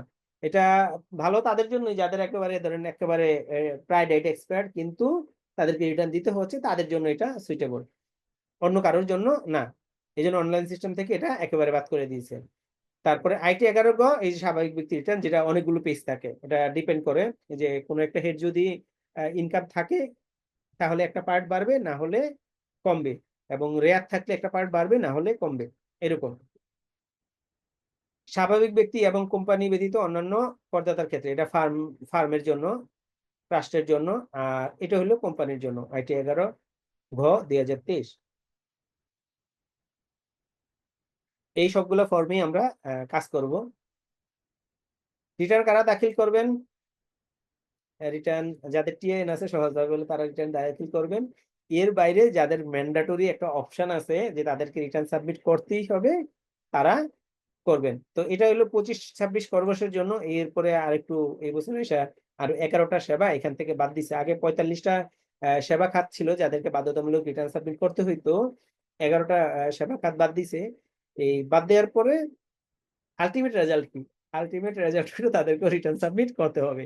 কেন? ধরেন বলছে যে আগে বলছিল যে 5 লক্ষ টাকার উপরে সঞ্চয়পত্র কিনলে তাদেরকে অ্যাকনোলেজমেন্ট স্লিপের কপি দিতে হবে, তা না হলে তারা সঞ্চয়পত্র কিনতে হবে না, পারবে না। ভালো কথা, কিনতে পারবে না, কিন্তু সে কি রিটার্ন সাবমিট ছাড়া থাকতে পারবে? কারণ আইনে তো আবার বলছে রিটার্ন সাবমিট না করলে তার কি জরিমানা আছে। তখন তাকে তো বাধ্যতামূলকভাবে রিটার্ন সাবমিট করতে হবে। ওইখানে অ্যাকনোলেজমেন্ট স্লিপটা শুধু লাগবে না, সে সঞ্চয়পত্র কিনতে পারবে, আরো কিছু সেবা আছে, বিদ্যুৎ বিলের লাইন নিতে পারবে, ট্রেড লাইসেন্স নিতে পারবে শুধু টিআইএন দিয়ে, কিন্তু রিটার্ন সাবমিট থেকে তো সে মাপ পাইতেছে না, শুধু ওইখানে অ্যাকনোলেজমেন্ট স্লিপটা দেয়া লাগবে না। তো এইটা হলে আইনের কি একটু উম, মানুষকে একটু সান্ত্বনা দিছে যে এটা ছাড়া, এই রিটার্ন সাবমিটের প্রুফ ছাড়া আপনি কি এই জিনিসটা, এই সেবাটা নিতে পারবেন। সবগুলোই সেবা, কিন্তু পিছনে কিন্তু ওই লাল দড়ি দিয়ে বাইজা রাখছে যে আপনি কিন্তু এর বেশি যাইতে পারবেন না, এর বেশি যাইতে হইলে আপনাকে কিন্তু এই রিটার্ন সাবমিট করতে হবে, আপনাকে দড়ি কেটে যাইতে হবে, এরকম।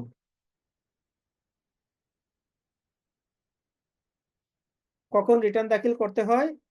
এই যে কর দিবসের মধ্যে, যেটা এখানে পরিবর্তন আসবে এটা বাদ দিয়ে দিই, ওইটা ওইখানে আছে কখন রিটার্ন সাবমিট করতে হবে, এটা আর দরকার নেই। রিটার্ন দাখিল না করলে কি হয়? রিটার্ন দাখিল না করলে আসলে আর্থিক দণ্ড হয়, এবং যদি আপার লেভেলে চলে যায় তখন জেল জরিমানা হইতে পারে, বেসিক্যালি আর্থিক দণ্ড হয় এবং বিভিন্ন সুবিধা থেকে বঞ্চিত হয়। ওই যে 45টা সেবা খাত ছিল, এখন 11টা কমাইছে, বাকি তো 34টা রয়েছে। এই 34টা সেবা পাইতে হইলে আপনাকে রিটার্ন সাবমিট করে অ্যাকনোলেজমেন্ট স্লিপ দিতে হবে, নাহলে সেবা থেকে বঞ্চিত হইতে হবে। তো এগুলো কিছু ক্ষেত্রে স্ট্রং আছে, মোর দেন ক্ষেত্রে কি শিথিল ছিল। যদি স্ট্রং করতো, এই আপনাদের আমার মতো যারা প্রফেশনাল তাদের জন্য সুবিধা ছিল, তারা কি রিটার্ন আরো বেশি সাবমিট করতে পারতো। আয়কর কিভাবে পরিশোধ করতে হয়? এখন আয়কর শুধুমাত্র এই চালানের মাধ্যমে পরিশোধ করতে হবে। পে অর্ডার দিলে এখন তারা অ্যাকসেপ্ট করতে চায় না, কেননা পে অর্ডার নিয়ে আবার ব্যাংকে জমা দিতে হয়। জমা দিলে আবার কখনো দেখা যায় ডিজনার হয়, কিচ্ছা কাহিনী অনেক আছে, একটু ঝামেলা বেশি। আবার তারা হিসাব নিকাশও তো করতে হয়, কোন পেরিয়ডটা ক্যান্সেল হলো, কোনটা হইলো না। এই জন্য যেহেতু সরকারি কোষাগারেই টাকা জমা দিবে, তাহলে এই চ্যানেলের মাধ্যমে জমা দেওয়া যায়। এবং রিটার্নটা যখন সাবমিট করে তখনও কিন্তু একবার সিস্টেমে সাথে সাথে এই ট্যাক্স জমা দিতে পারে, আয়কর পরিশোধ করতে পারে। এবং এই চালান করার সময় আপনি চাইলে বিকাশ, নগদ, ক্রেডিট কার্ড, ডেবিট কার্ড আপনার অ্যাকাউন্ট থেকে এই টাকাটি জমা দিতে পারবেন, আবার চাইলে ক্যাশ টাকাও গিয়ে জমা দিতে পারবেন। লাস্টলি বিনিয়োগজনিত কর রেয়াত। আমরা জানি যে একটা সঞ্চয় উদ্বুদ্ধ করার জন্য সরকার কি উৎসাহিত করছে, সঞ্চয়ের প্রবণতা মানুষের যাতে বাড়ে। এই সঞ্চয় প্রবণতা বাড়লে কি দেশের কি একটা অ্যামাউন্ট সঞ্চয় বাড়ে এবং ট্যাক্স পেয়ার একটা সুবিধা পায়। যেমন ডিপিএস করলে বলছে 1,20,000 টাকা পর্যন্ত আপনাকে রেয়াতি সুবিধা দিবে, সঞ্চয়পত্র কিনলে 5 লাখ টাকা পর্যন্ত রেয়াতি সুবিধা দিবে, বন্ড কিনলেও দিবে, এরকম বেশ কিছু ইন্স্যুরেন্স করলে দিবে। তো এরকম বেশ কিছু সুবিধা দেয়া আছে। এর মধ্যে এই সুবিধা দিয়ে আবার একটু দড়ি টেনে রাখছে। হ্যাঁ, আপনি ইচ্ছা করলে যে প্রকৃতভাবে যা করবেন সবগুলো বেনিফিট নিবেন, বেনিফিট নিলে সবগুলো বেনিফিটের আপনি সুবিধা পাবেন কিনা, না, সবগুলো বেনিফিটের সুবিধা পাবেন না। এখানে বলে দিছে আপনার ট্যাক্সেবল ইনকামের 3% সুবিধা পাবেন। আপনার যদি ট্যাক্সেবল ইনকাম 5 লাখ টাকা হয়, 5 লাখ টাকার 3% আপনি 15,000 টাকা পর্যন্ত সুবিধা পাবেন। আবার আপনি যদি প্রকৃত বিনিয়োগ এই 5 লাখ টাকা ইনকাম করে আপনার প্রকৃত বিনিয়োগ করলেন ধরেন 2 লাখ টাকা, তো 2 লাখ টাকার 15%, হ্যাঁ, তাহলে আসলো কত? 30,000 টাকা। আর বলছে আপনার ট্যাক্সেবল ইনকামের 3%, এখানে আসলে 15,000 টাকা। আরেকটা অ্যামাউন্ট বলছে 10 লাখ টাকা। এই তিনটার মধ্যে যেটা ছোট, তাহলে ছোট কথা 5 লাখ টাকা যেটা ট্যাক্সেবল ইনকাম তার 3% মানে 15,000 টাকা। তা আপনি প্রকৃত বিনিয়োগ যদি 30,000 টাকার সুবিধা পানও 2 লাখ টাকা ইনভেস্ট করে, সেটা কিন্তু পাবেন না। তো এই জন্য দড়ি টেনে রাখছে। এখানে একটা উদাহরণ দিয়ে দিছি, দেখে নিন। এখন কর রেয়াত যে বিনিয়োগের খাত, কোন কোন খাতে আপনি বিনিয়োগ করলে সুবিধা পাবেন। কিছু আছে যে আপনি টাকা কি রিফান্ড পাবেন, আর কিছু আছে যে আপনি রিফান্ড না, এগুলা দান করবেন, দান করলে এই সুবিধা পাবেন। তো এই কয়টা হইলো, এই সবগুলোই হইলো আপনি ইনভেস্ট করে টাকা রিফান্ড পাবেন। এক্সেপশন আছে কোনটা?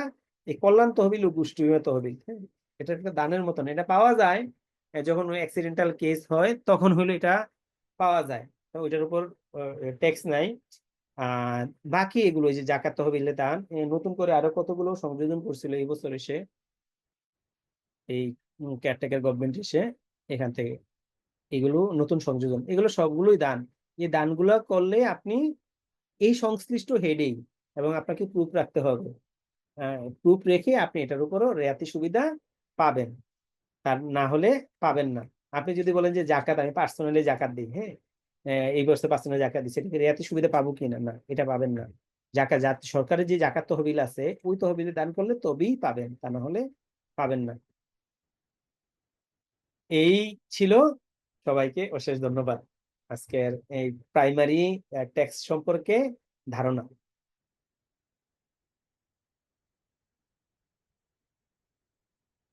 আপনাদের প্রশ্ন করতে পারেন।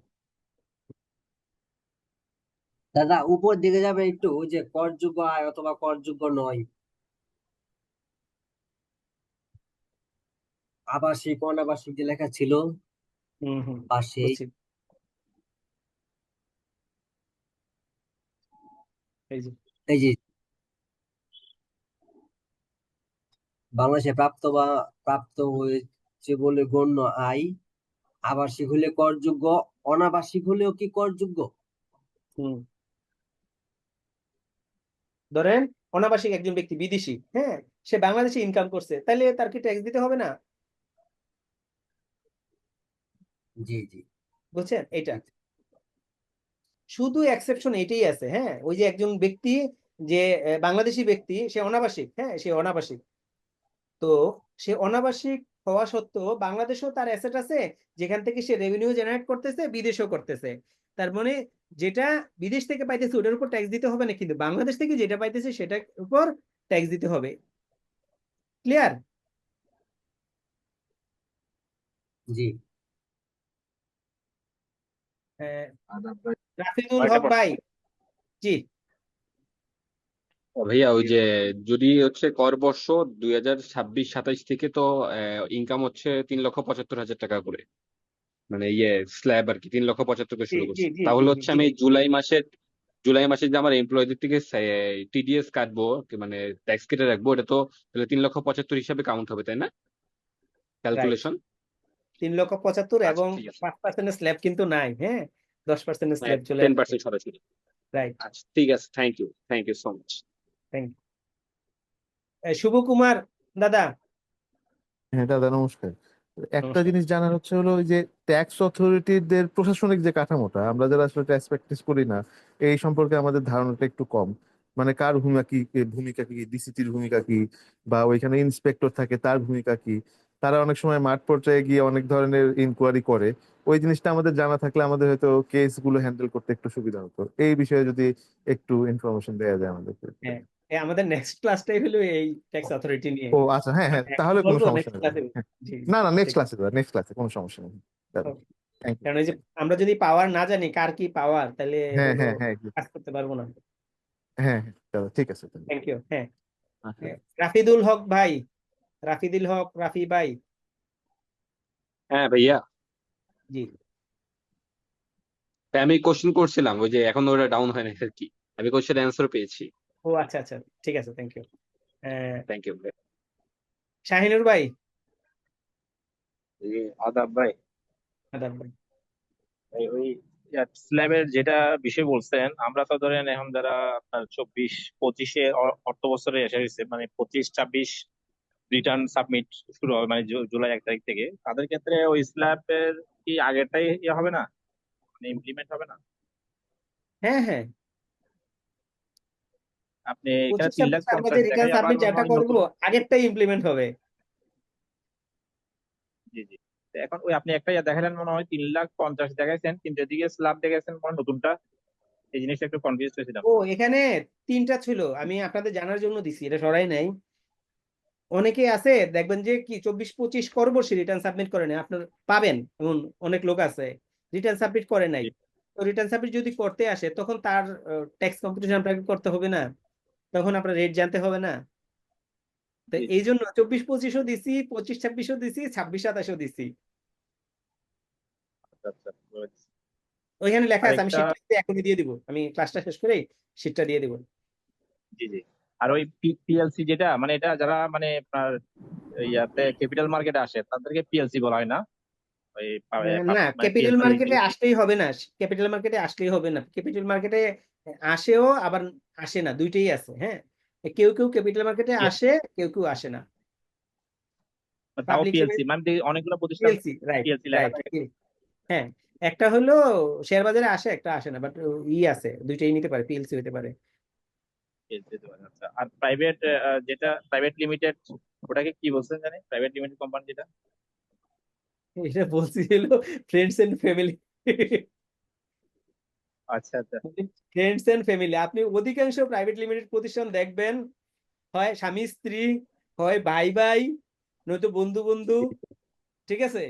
মানে জি অপরিচিত জি। লোক এসে এই প্রাইভেট লিমিটেড করে, এইরকম মানে আমার দেখা আমি এখনো পাই নাই। জি, সেটাই। আচ্ছা ভাই, পিএলসি ওই আপনার শেয়ার মার্কেটে মানে আসে এরকম ছাড়া আর কয়েকটা উদাহরণ দিতে পারবেন একটু বোঝার জন্য? ও শেয়ার মার্কেটে আছে, পিএলসি। ধরেন এই ইউনিভার্সাল মেডিকেল কলেজ হসপিটাল নাম শুনছেন? জি জি জি। জি দাদা শুনছি। হ্যাঁ, এরাও পিএলসি প্রতিষ্ঠান। হ্যাঁ, তারা কি শেয়ার বিক্রি করে নাই। ও বাংলা আচ্ছা লিঙ্ক তো আচ্ছা, এখনো আসে মানে নাই, এরকম। বাংলা লিঙ্ক পিএলসি প্রতিষ্ঠান, বাংলা লিঙ্ক শেয়ার জি বাজারে জি, আসে নাই। রবিও তো তার আসে, মানে রবিও দাদা আসছে। যারা শেয়ার মার্কেট থেকে টাকা উত্তোলন মানে মানে টাকা নেয় না আর কি, মানে শেয়ার বিক্রি করে যারা টাকা নেয় না। মূল পার্থক্য হলো ওদের ডিরেক্টর সংখ্যা বেশি।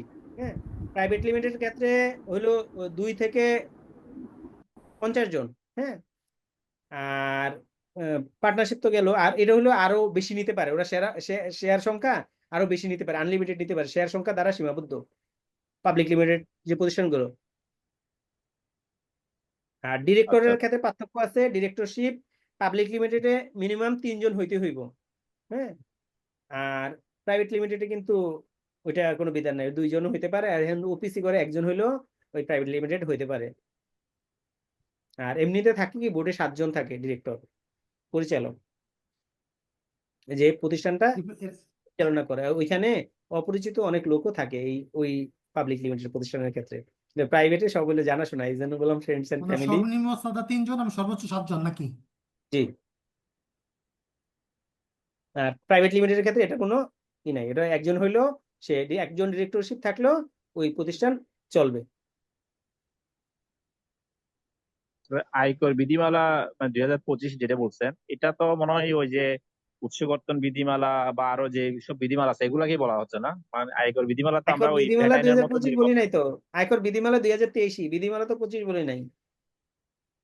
আচ্ছা, ওখানে লেখাতে আচ্ছা 23 দেখছি। আচ্ছা জি জি 23 আচ্ছা 23 মানে তাহলে আইনের সাথে রিলেটেড। আপনার ওই ভ্যাট আইনে তো ধরেন আইনও আছে আলাদা, বিধিমালাও আছে আলাদা, এবং বিধিতে ধরেন 119টা বিধি আছে, হ্যাঁ বিধিমালাতে। এখানে তো এরকম না মনে হয়।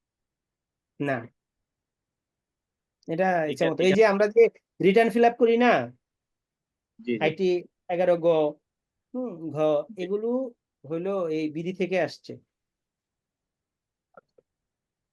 তো ওই বিধির জন্য আমরা আলাদাভাবে কি মানে এসআরও গুলা করবো না মানে বিধিমালা না, ওই সে বিধির জন্য, বিধির তো আসলে ওই আমার কাছে সফট কপি নাই, আইনটা আমি আপডেট করতেছি, প্রায় শেষ, একটু রিভিশন দিয়ে আইনের সফট কপিটা দিয়ে দেবো আপনাদেরকে। আমি যা যা দিব, আয়কর আইন দিব সফট কপি, তারপরে দান কর আইন দিব, এসআরও নতুন যেগুলো আপডেট হয়েছে এগুলো দিব, আগে যে এসআরও এগুলো আছে কিছু আমার কাছে আছে ওগুলো দিব, আর এই পরিপত্রটা দিব। পরিপত্র এখনো হয় নাই, ওই অর্ডিন্যান্সে দিব, যে অর্ডিন্যান্স দুইটা হয়েছে অর্ডিন্যান্সও দিব। আর পরিপত্রটা আপডেট আসলে দিব, 24-এরটা আছে, দিয়ে রাখতে পারি, নির্দিষ্ট 24-এরটা আছে, আমি দিয়ে রাখতে পারি। আমাদের কি দাদা নিজে শিক্ষা এবং পরিবর্তন দুটোই ফলো করতে হবে না? হ্যাঁ হ্যাঁ হ্যাঁ, আর আপনারা একটা বই কিনতে পারেন, যে বইটা হলো ভালো হইব। হ্যাঁ, এটা এখনো নামে নাই, এটা হলো নামবে, এই যে লাল বাহাদুর অধিকারী। হ্যাঁ, বইটা ছোট, বাট এই বইটা বেশ স্যার গুছানো করা, এটা বেশ সুন্দর। দুটা পার্ট না দাদা? দুইটা পার্ট, হ্যাঁ, একটা হলো আইন, একটা হলো বিধি। জি, ঠিক আছে। এই জন্য এটা সুবিধা। বই লাগবে, হ্যাঁ, আসলে এই যে সফট কপি থেকে আপনার কাজে লাগবে, মাঝে মাঝে যেখানে থাকেন বের করতে পারবেন, কিন্তু বই পড়ার মজাই আলাদা, বই থেকে বের কি নাম করা, বললেন? লাল প্র্যাকটিস বাহাদুর করা। অধিকারী না দাদা? আচ্ছা, আমি দিয়ে দেবো না, ছবি তুলে দিয়ে রাখবো না। হ্যাঁ, এটা এখনো বেরোয় নাই, মাত্র তো হইলো, বের হইবো তো জুলাই মাসের 15 তারিখের পরে বের হইবো নতুনটা। ঠিক আছে, নীলক্ষেতকে বোঝা রাখবো দাদা। নীলক্ষেত না, আপনি এগুলো এই যে সেগুন বাগিচা গেলেই পাবেন, নীলক্ষেতে খুঁজতে হইব, কিন্তু সেগুন বাগিচা তো লিটন ভাইয়ের কাছে আছে, বা অনলাইনে আপনি অর্ডার দিলেও পেয়ে যাবেন, যে ও, যেখানে থাকেন। লিটল পাবলিকেশন কাছে বলতে হবে। হ্যাঁ হ্যাঁ। জি দাদা। সামিরুল ভাই। দাদা, কোম্পানি জি ক্ষেত্রে ভাই। তো আমরা আগে জানতাম যে যেই মাসে তার ক্লোজিং হোক না কেন, সপ্তম মাসের 15তম দিন। এটা তো এখন চেঞ্জ করে। ঠিক আছে, আপনারটা ঠিক আছে, তবে হলো আপনি তো একটা শুধু ওই কোম্পানিতে ছিলেন, এই জন্য এটা এর জি মধ্যে ওই যে বললাম না একটু এডিশন আছে, ধরেন কি ব্যাংকেরটা একরকম, আবার জি ইয়েটা জি, বিশেষ করে বিদেশি প্রতিষ্ঠানগুলো, হ্যাঁ, যারা লিয়াজ মাল্টিন্যাশনাল প্রতিষ্ঠান। প্রতিষ্ঠান ওই তাদের জন্য একটু ব্যতিক্রম আছে।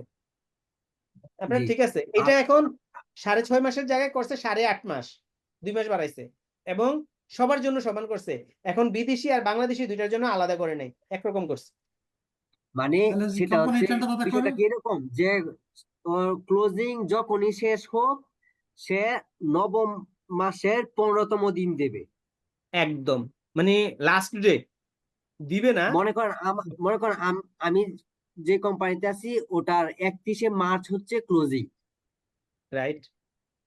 তাহলে আমার রিটার্ন জমা দিতে হবে 15ই ডিসেম্বর। 15 ডিসেম্বরের মধ্যে। হ্যাঁ হ্যাঁ, 15 ডিসেম্বরের মধ্যে। হ্যাঁ, এভাবে তো আমি ঠিক, কাউন্ট করব। রাইট, ঠিক আছে। ঠিক আছে ভাই। আরেকজন কি যেন বলতে চাইছিলেন? না দাদা, আমি প্রশ্নপত্র পেয়ে গেছি। আচ্ছা,